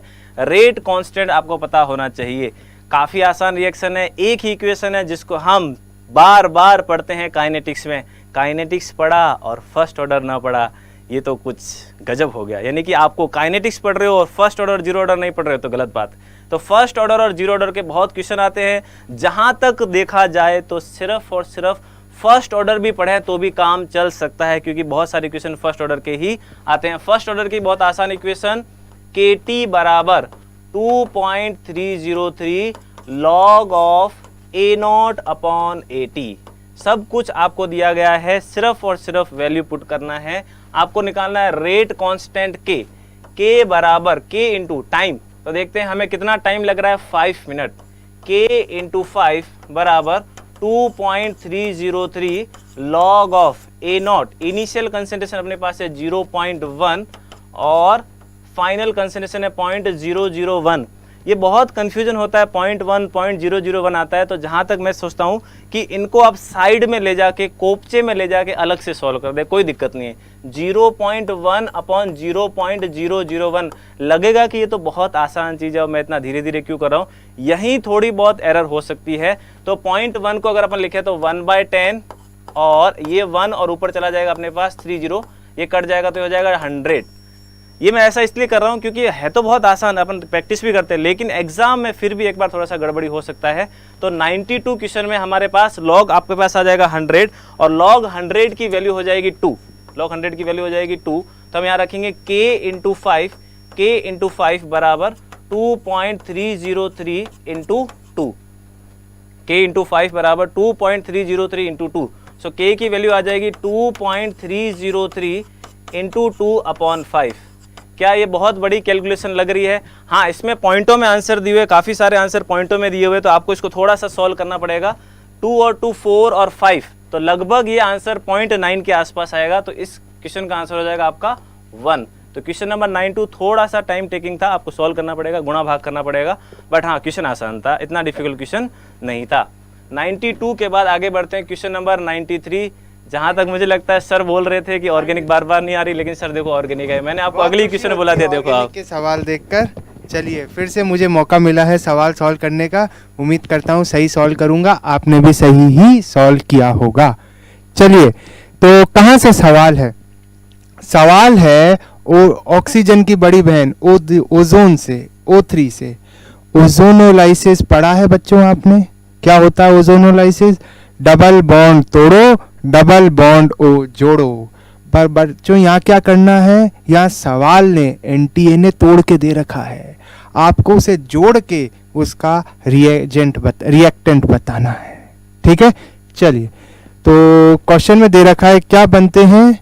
क्वेश्चन में बनते हैं फॉर्मल्डिहाइड और क्या बनता है? 2-मिथाइल प्रोपेनल। 2-मिथाइल प्रोपेनल ये बन रहा है। अब ओजोनोलाइसिस के बाद ये बन रहा है, मतलब पहले क्या होगा? पहले यहाँ डबल बॉन्ड होगा, तो आप यहाँ डबल बॉन्ड लगा दो, लगा दिया, ये जोड़ दो, ये चीज़ हो गई। और 2 पे मिथाइल भी है तो यहाँ पर एक CH3 और है, ये चीज़ बन जाएगी। तो जो आपका रिएक्टेंट है वो ये है। अब आप इसको देखो, इसका नाम क्या है? 1 2 3 4 क्या होगा? 3-मिथाइल ब्यूट 1-ईन। तो इसका करेक्ट आंसर होगा option number 4। Straight forward ozonolysis से क्वेश्चन है। चलिए नेक्स्ट पे चलते हैं। फिर से मतलब मुझे तो ऐसे लग रहा है कि बस साइड रोल जो होता है ना, ऑर्गेनिक यहाँ साइड रोल निभा रही है। कभी इच्छा हुई आ गई, नहीं तो फिर साइड में बैठी है। कोई बात नहीं बेटा, जल्दी ही फिर से मिलेंगे। चलिए जब तक फिजिकल करते हैं। बिल्कुल सर, ज़्यादा क्वेश्चन आए हैं हमारे फिजिकल से, तो इस बार हमें खुशी भी हो रही है कि हमें बहुत सारे क्वेश्चन सॉल्व करने पड़ रहे हैं किसके, फिजिकल के। हर बार थोड़ा सा क्वेश्चन ऑर्गेनिक का ज़्यादा रहता है, और बोले तो मोर और लेस 15 रहता है। लेकिन इस बार 35 के बाद 15 का सेक्शन भी आया, उसमें भी फिजिकल भर भर के थी, और 35 तक भी फिजिकल भर भर के थी। तो इस बार फिर थोड़ा सा उदास होना पड़ा, किनको, इनऑर्गेनिक और ऑर्गेनिक वालों को। लेकिन फिजिकल बहुत आसान आई थी, कुछ क्वेश्चन में आपको सॉल्व करना पड़ा था, बाकी क्वेश्चन सीधा एनसीईआरटी बेस्ड थे। जैसे कि ये क्वेश्चन देखें, दिखने में थोड़ा सा बड़ा दिख रहा है, लेकिन कुछ भी नहीं है इस क्वेश्चन में। हमें आइडियल गैस इक्वेशन लगानी है, पीवी बराबर एनआरटी। ये इक्वेशन बच्चा जानता है, क्योंकि ये फिजिक्स में भी पढ़ाई जाती है, ये केमिस्ट्री में भी पढ़ाई जाती है। पर इसको लगाने के लिए आपको थोड़ा सा दिमाग लगाना पड़ेगा। क्यों? क्योंकि इसमें कैलकुलेशन एरर के अलावा और कुछ भी नहीं हो सकता। आपकी गलती सिर्फ कैलकुलेशन हो सकती है। चलें, हमारे पास 10 लीटर फ्लास्क यानी कि वॉल्यूम दिया हुआ है, 64 ग्राम ऑक्सीजन है। तो ऑक्सीजन देखिए थोड़ा सा कन्फ्यूजन क्रिएट हो चुका है। क्यों? ऑक्सीजन एटम है या गैस है? लेकिन उस कन्फ्यूजन को भी दूर किया है, तो नीट वालों ने आपकी बिल्कुल हेल्प की है। क्या बोला है? एज्यूमिंग O2 गैस, इसका मतलब O2 हमारे पास गैसियस फॉर्म में है। Behave ideally, the pressure inside the flask in the bar is. तो प्रेशर आपको निकालना है, प्रेशर बराबर nRT/V। तो आप n की जगह वैल्यू रखते हैं, n निकालना पड़ेगा आपको, 64 अपॉन मोलर वेट 32, इसके n आ जाएंगे 2, n की जगह 2। R भी आपको दिया हुआ है क्वेश्चन में, देखो कितने अच्छे हैं नीट वाले, 0.0831। और तापमान की वैल्यू अगर देखी जाए तो 27 डिग्री सेल्सियस है, लेकिन तापमान केमिस्ट्री में डिग्री सेल्सियस में नहीं चलता, सिर्फ और सिर्फ केल्विन में रखना होता है। तो इसको 273 जोड़ के करना पड़ेगा, तो यहाँ आएगा आपका 300। अपॉन में आपको रखना है वॉल्यूम, जो कि कितना है 10। अब बस छोटी सी गणित लगानी है और आंसर लाना है। तो इस क्वेश्चन को सॉल्व करने के बाद आंसर आएगा आपका 4.9। क्लियर है? तो इसमें सिर्फ और सिर्फ एरर हो सकती है तो कैलकुलेशन की, बाकी मुझे नहीं लगता कुछ और एरर होगी। चले आगे बढ़े। आप चाहे तो इसको 1/12 लिख के भी कर सकते हैं, अगर आपको वैल्यू याद हो। 2 × 1/12 कैलकुलेशन को आसान बनाने के लिए, यहाँ पे हो जाएगा 300, यहाँ पे हो जाएगा 10, ये इससे कट जाएगा, और 12 ऊपर हो जाएगा 60, और ये नीचे हो जाएगा 12। तो लगभग 5 के आसपास आंसर आया है। अप्रोक्सीमेशन लिया जाए तो भी ये 5 के आसपास भी है, अगर आप ये पूरा सॉल्व नहीं करना चाहते तो। क्लियर है बेटा? क्योंकि पॉइंटों में बहुत बड़ा गैप है, बहुत बड़ा गैप है यहाँ पे, देखें आप, तो आप इसको अप्रोक्सीमेट करके भी कर सकते हैं। तो हम 1/12 R की वैल्यू ले सकते हैं। 25/3 नहीं लेनी है, क्योंकि वो जूल होगा तब लिया जाएगा। यहाँ पे लीटर ATM या बार में पूछा है, तो हम लेंगे 1/12। 94 के बाद क्वेश्चन नंबर 95 फिर से आ गया है इनऑर्गेनिक का क्वेश्चन। सर आ गए, फिर से हीरो की एंट्री होती है। अब मैं तो खुद को हीरो ही बोलूंगा, आप विलेन समझो, वो बात अलग। चलिए, हाँ तो बच्चों, कौन से चैप्टर से सवाल है? ये सवाल है कोऑर्डिनेशन कंपाउंड से। सीधा एनसीईआरटी में तीनों एग्जाम्पल दे रखे हैं। जैसा कि आप देख सकते हो, EN स्ट्रॉन्ग लिगेंड है, पानी थोड़ा कमजोर है, तो यहाँ सबसे ज्यादा स्ट्रॉन्ग लिगेंड है। उसके बाद A में स्ट्रॉन्ग लिगेंड है, और सबसे कम स्ट्रॉन्ग लिगेंड B में है। देखो एक ही EN है, यहाँ 3 है, यहाँ 2 हैं। तो जितने ज़्यादा स्ट्रॉन्ग लिगेंड होते हैं उतना ही वो क्रिस्टल फील्ड स्प्लिटिंग होती है। स्ट्रॉन्ग है तो इतना होगा, वीक है तो इतना होगा। समझ गए? तो कहाँ एनर्जी ज़्यादा एब्जॉर्ब करनी पड़ेगी? जहाँ लिगेंड स्ट्रॉन्ग है। सबसे ज़्यादा स्ट्रॉन्ग C में है, C 2 ऑप्शन में है, तो सबसे ज़्यादा C में, फिर आएगा A में, क्योंकि यहाँ 2 EN है, और सबसे कम B में। तो आंसर क्या बैठेगा बच्चों? CAB cap. ठीक है, चलिए नेक्स्ट चलते हैं। उम्मीद है ऑर्गेनिक या मेरी पार्ट का सवाल हो। यस, बिल्कुल सही, मेरा ही सवाल आया है। और बच्चों ये भी बहुत ही प्यारा सवाल है, बहुत प्यारा है। क्यों? देखने में ये बहुत भयानक है, पर अगर आप करने जाओगे तो बहुत आसानी से हो जाएगा। पहली चीज क्या पूछी है? या पूछा है कि इज नॉट फॉर्म्ड, कौन सी चीज नहीं बनती, ये पूछा है। कब? जब 2 पेंटेनॉन और कौन रिएक्ट करते हैं? एसीटोन। तो बच्चों देखो, ये है 2 पेंटेनॉन, ठीक है, ये चीज क्या है, ये है एसीटोन, ठीक है। अब इन दोनों में रिएक्शन करानी है, डाइल्यूट NaOH है, तो बच्चों कौन सी रिएक्शन हो सकती है, आप समझ गए होंगे, एल्डोल हो सकती है, ठीक है। अब कैसे कराएं, देखो, अब आप अगर थोड़ा सा ध्यान से देखें तो इनके बीच भी एल्डोल हो सकती है ना, इनके बीच भी एल्डोल हो सकती है, इसके बीच भी एल्डोल हो सकती है, और इन दोनों के बीच भी एल्डोल हो सकती है। मतलब नॉर्मल एल्डोल भी, क्रॉस एल्डोल भी, सब हो सकती है, ठीक है। सब कराते हैं एक एक करके। चलिए, तो अब जरा यहाँ ऑप्शन से देखिए, पहले मैं आंसर तक ले जाता हूँ आपको, है ना। पहले आंसर बताता हूँ क्या होगा। बेटा, एक सिंपल सी चीज अगर मैं आपसे पूछूं, अगर मैं इसमें एल्डोल कराऊंगा, इसमें अगर मैं एल्डोल कराऊं, तो क्या आप मुझे ये बता सकते हो कि यहाँ पर सबसे पहले तो ये चीज बनेगी, हाँ या ना, सबसे पहले ये बनेगा, उसके बाद क्या होगा, इसको हीट करेंगे तो यहाँ पर ये चीज आएगी, डबल बॉन्ड हो, ये चीज बनेगी। बस ये मिलते ही आपको हिंट मिल गई है बच्चों, जहां पर दूसरे कार्बन का डबल बॉन्ड होता है वहीं पे डबल बॉन्ड आता है, हाँ या ना। यहाँ पर OH था तो यहीं पे डबल बॉन्ड आया, बात समझ रहे हो बच्चों। अब देखो, आप जरा फर्स्ट ऑप्शन देखो, अगर आप फर्स्ट ऑप्शन को देखेंगे तो आपको पता चलेगा कि एक मॉलिक्यूल ये रहा, है ना, दूसरा ये रहा। अगर आप इसको देखें तो इसकी नंबरिंग करेंगे तो यहाँ C डबल बॉन्ड O तीसरे नंबर पे आ रहा है, 1 2 3, हाँ या ना। पर सवाल में क्या पूछा है, C डबल बॉन्ड O 2 पे आना चाहिए। थोड़ा हिंट मिला आपको, ये देखोगे तो ही आपको पता चल जाएगा कि ये नहीं बनेगा, क्योंकि यहाँ C डबल बॉन्ड O किस पे है, 3 नंबर पे। यहाँ पे देखें C डबल बॉन्ड O किस पे आ रहा है, अब देखो ये हटाएंगे तो डबल बॉन्ड O यहाँ आएगा, यहाँ देखो इसको हटाता हूं तो फाइनल डबल बॉन्ड यही आता है ना बीच वाले कार्बन पे, तो यहाँ पर भी इधर आएगा, इधर आएगा, ये भी कौन से नंबर पे रहा, 2 नंबर पे रहा, तो ये भी बन सकता है। यहाँ देखें, इसको मैं अगर यहाँ से तोड़ूं तो डबल बॉन्ड यहाँ आएगा, इधर भी देखो ये भी 2 नंबर पे और ये एसीटोन, और जरा ध्यान से देखो ये तो वही है जो अभी अपन ने बनाया है, ये तो वही है, ठीक है।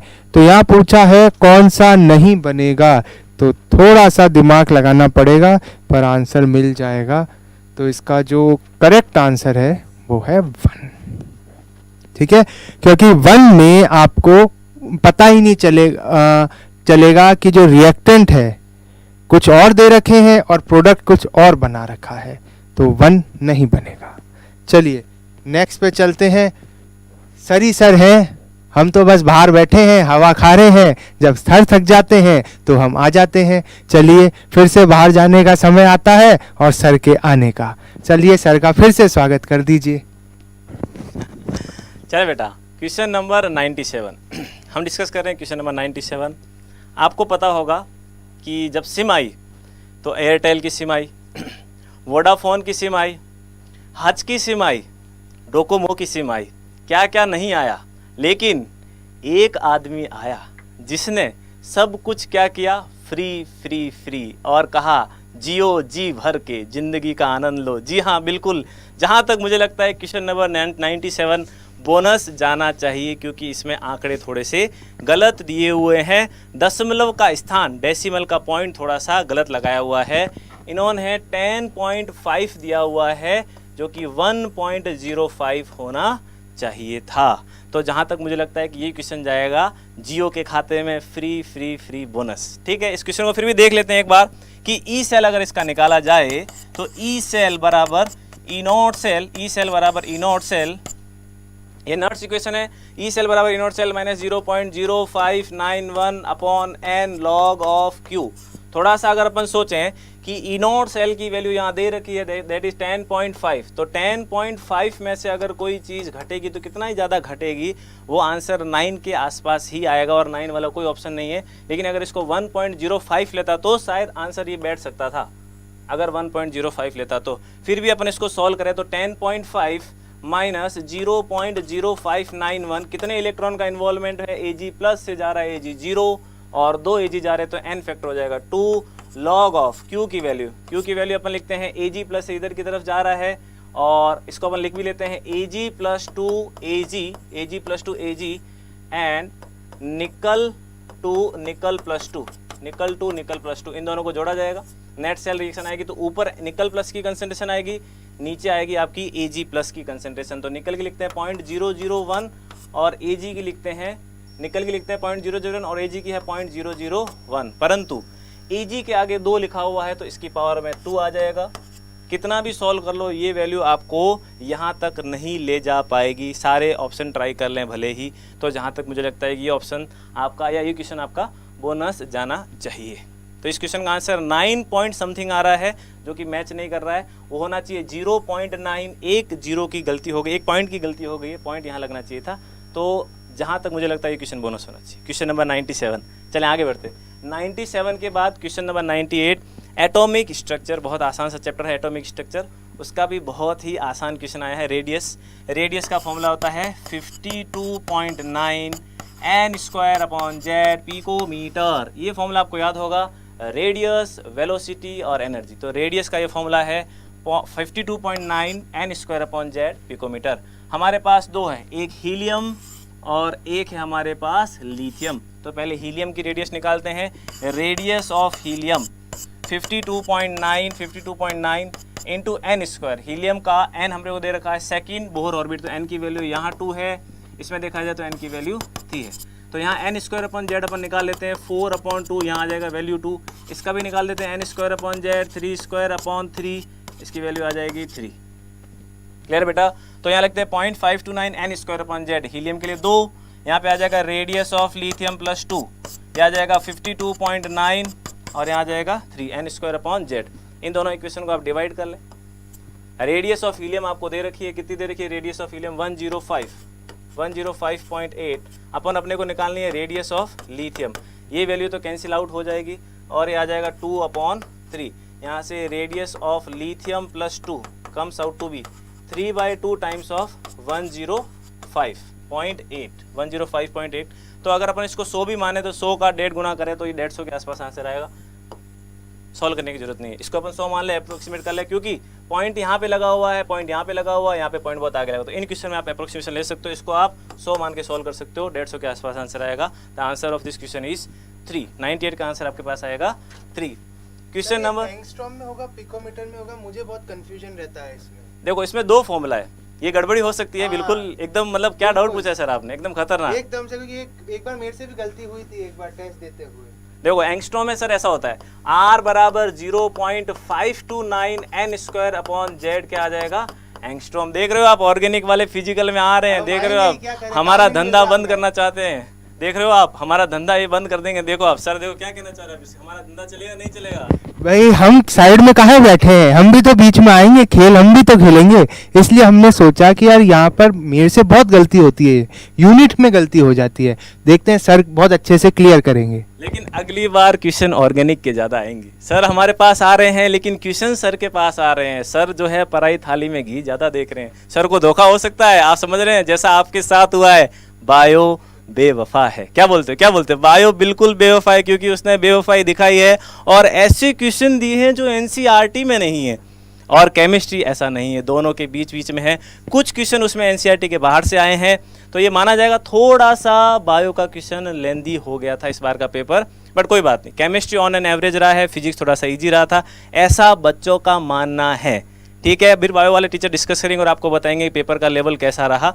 चलें क्वेश्चन नंबर 98 में ये हमारे पास एंगस्ट्रॉम रहेगा अगर आप 0.529 लेंगे। क्लियर बेटा? 98 के बाद अपन डिस्कस करते हैं क्वेश्चन नंबर 99। बहुत ज़्यादा कैलकुलेटिव क्वेश्चन है ये, लेकिन एक छोटी सी ट्रिक से हो सकता है, अगर आपको कॉपर का मॉलिक्यूलर वेट याद हो। क्योंकि इस क्वेश्चन को सॉल्व करने में काफ़ी समय लग जाएगा, थोड़ा सा कैलकुलेटर की भी ज़रूरत पड़ सकती है अगर आपको गुणा भाग करना है। कैसे देखें आप, D बराबर Z into m upon NA into a cube. D दिया हुआ है, Z भी दिया हुआ है, NA अपने को पता है, A भी दिया हुआ है, और निकालना क्या है आपको M, लेकिन वो निकालने में पसीना छूट जाएगा क्योंकि A का क्यूब लगा हुआ है। तो M अगर अपन यहाँ से निकालेंगे D into NA into a cube upon M कितना आ जाएगा Z, D into NA into a cube upon M Z। तो D की जगह D की वैल्यू रख देते हैं 8.92, NA की जगह NA की वैल्यू रख देते हैं 6.023 इंटू 10 की पावर 23, और A की जगह अगर अपन वैल्यू रखें तो 3.608 इंटू 10 की पावर -8 की पावर 3 अपॉन में आपके पास आ जाएगा 4। तो देखें आप कितनी बड़ी गणित है, गुणा भाग करने में भी काफ़ी समय लग जाएगा। अगर आपको थोड़ा बहुत पता हो कॉपर का मॉलिक्यूलर वेट 63 के आसपास होता है, तो सॉल्व करने के बाद ये 63 आएगा, लेकिन अगर आपको पहले से ही पता हो तो शायद आपका ये आंसर बैठ जाएगा, अदरवाइज इसको सॉल्व करने में बहुत समय लगेगा। सबसे लास्ट में किया जाना चाहिए इस क्वेश्चन को, अगर आपको नहीं पता हो कॉपर का मॉलिक्यूलर वेट। हाँ, अगर कोई बार बार पढ़ता है तो शायद कॉपर का मॉलिक्यूलर वेट याद रह जाता है। क्वेश्चन नंबर 99 के बाद हम बनाते हैं शतक। शतक बनाने का पूरा मौका दिया जाए ऑर्गेनिक वाले टीचर को, क्योंकि वो हमें बार बार ऐसा बोल रहे हैं कि हम जो है फिजिकल के क्वेश्चन लेके बैठे हैं। पूरी सेंचुरी बनाने का मौका मिल रहा है सर को ऑर्गेनिक के साथ। चले बेट। बेवफा कोई भी हो पर अंत में हीरोइन तो हीरो ही लेके जाएगा। ठीक उसी तरह, क्योंकि हम आखिरी सवाल पर पहुंच गए हैं केमिस्ट्री के, तो आइए जल्दी से उसे डिस्कस करते हैं और देखते हैं। चलिए, तो आखिरी सवाल क्या कहता है, the product formed from the following reaction sequences क्या है। CN है, नाइट्राइल है, LiAlH4 है। तो सबसे पहले बच्चों ये आपको रिड्यूस कर देगा, आपको नहीं CN को रिड्यूस कर देगा, और क्या बन जाएगा NH2। अब हाँ, यहाँ गड़बड़ी ये हो सकती है, आप इसको एनिलीन मान के डाइजोनियम लगा दो सेकंड को देखकर, ये गलती हो सकती है। यहाँ पर डाइजोनियम बनेगी, पर कौन सी वाली बनेगी, जो वो एलिफेटिक अमीन्स होती है उसकी बनेगी, एरोमेटिक की नहीं बनेगी। तो यहाँ पर जो चीज़ होनी है कौन सी, यहाँ सेकेंड मिलाने के बाद यहाँ पर डाइजोनियम बन जाएगा ऐसे, N2 प्लस, यहाँ पर N2 प्लस Cl माइनस बन गया डाइजोनियम। ठीक है, उसके बाद क्या होगा बच्चों, उसके बाद पानी आएगा, OH हटा दे, लगा देगा, तो सही आंसर क्या बैठेगा, थर्ड। तो बच्चों इसी के साथ अपना केमिस्ट्री का पेपर आपको अच्छा लगा होगा। अच्छा इस सेंस में लगा होगा कि सवाल बहुत अच्छे थे, NCERT से थे, पर घुमा फिरा के पूछे थे। चलिए सर की भी थोड़ी राय लेते हैं कि कैसा पेपर था। आइए सर, कुछ कोई आपको लगता है कि ऑर्गेनिक में कुछ गड़बड़ हो, पेपर में कुछ एरर हो, ऐसा कोई क्वेश्चन सर आपको लगता है? ऐसा गड़बड़ी जैसा तो मुझे कुछ लगता नहीं है। ऑर्गेनिक और इनऑर्गेनिक में देखें तो ऐसे कोई गड़बड़ी नहीं है। हाँ, फिजिकल में जैसा सर बता रहे थे कि एक सवाल में थोड़े ऑप्शन डेटा सही नहीं था, तो उसकी वजह से बोनस हो सकता है। ठीक है, चले, तो ऐसा लग रहा है कि ऑर्गेनिक में थोड़ा सा एरर का चांसेस कम है, लेकिन फिजिकल में थोड़ा सा एरर हो सकता है। तो हम एक बार फटाफट देख सकते हैं। 100 वाला क्वेश्चन सही लग रहा है, 99 क्वेश्चन भी आसान लग रहा है, कैलकुलेटिव क्वेश्चन है, इसमें एरर के चांसेस बहुत कम है। इसका आंसर आपका जाएगा 4। 98 का भी आंसर आपका जाएगा थर्ड, 158.7। 97 का आंसर करेक्शन है, ये क्वेश्चन बोनस हो सकता है। वैसे तो अगर 1.05 देता तो आंसर आ जाता, अदरवाइज ये क्वेश्चन बोनस में जाना चाहिए। 97 के बाद 96 ऑर्गेनिक का कोई दिक्कत नहीं, 95 में भी कोई दिक्कत नहीं है। 95 का आंसर अपने पास 2 है। 94 का आंसर 4.9, इस पर भी कोई दिक्कत नहीं है, काफ़ी आसान क्वेश्चन था। उसके बाद 93, इसमें भी कोई करेक्शन नहीं हो सकता। उसके बाद 92 में भी कोई करेक्शन नहीं है, काफ़ी आसान क्वेश्चन है, ये भी इसका सीधा आंसर है। उसके बाद 92 के बाद अपन आते हैं क्वेश्चन नंबर 91, ये भी क्वेश्चन आसान है, इसमें भी एरर के चांसेस बहुत कम है। क्वेश्चन नंबर 90 में भी दिक्कत नहीं है, ऑर्गेनिक का क्वेश्चन है।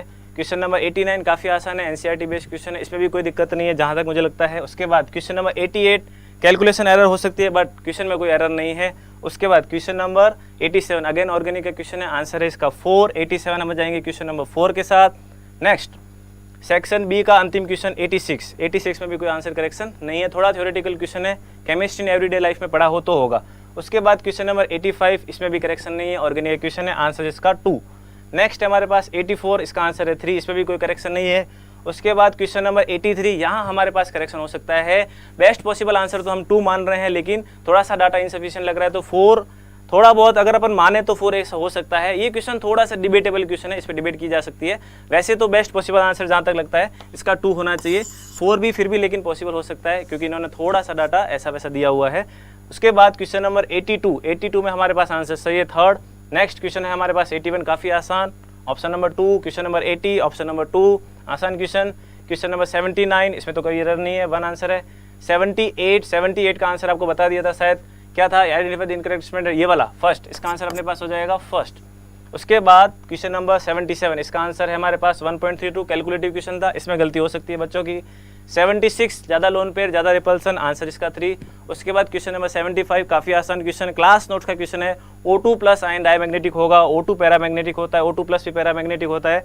74 में हेंडरसन इक्वेशन लगानी है, इस क्वेश्चन का भी आंसर सही है 5.57। उसके बाद क्वेश्चन नंबर 73, ये भी एनसीईआरटी का क्वेश्चन है। हमारे पास बोरोन का हाइब्रिडेशन sp3 होगा, sp2 नहीं होगा, इनकरेक्ट चेक करना था। क्वेश्चन नंबर 72, आंसर इसका 1 जाएगा, क्योंकि इसमें एरिया ज़्यादा है। क्वेश्चन नंबर 71, अगेन ऑर्गेनिक का क्वेश्चन है, आंसर 2, ऑर्गेनिक में कोई एरर नहीं है।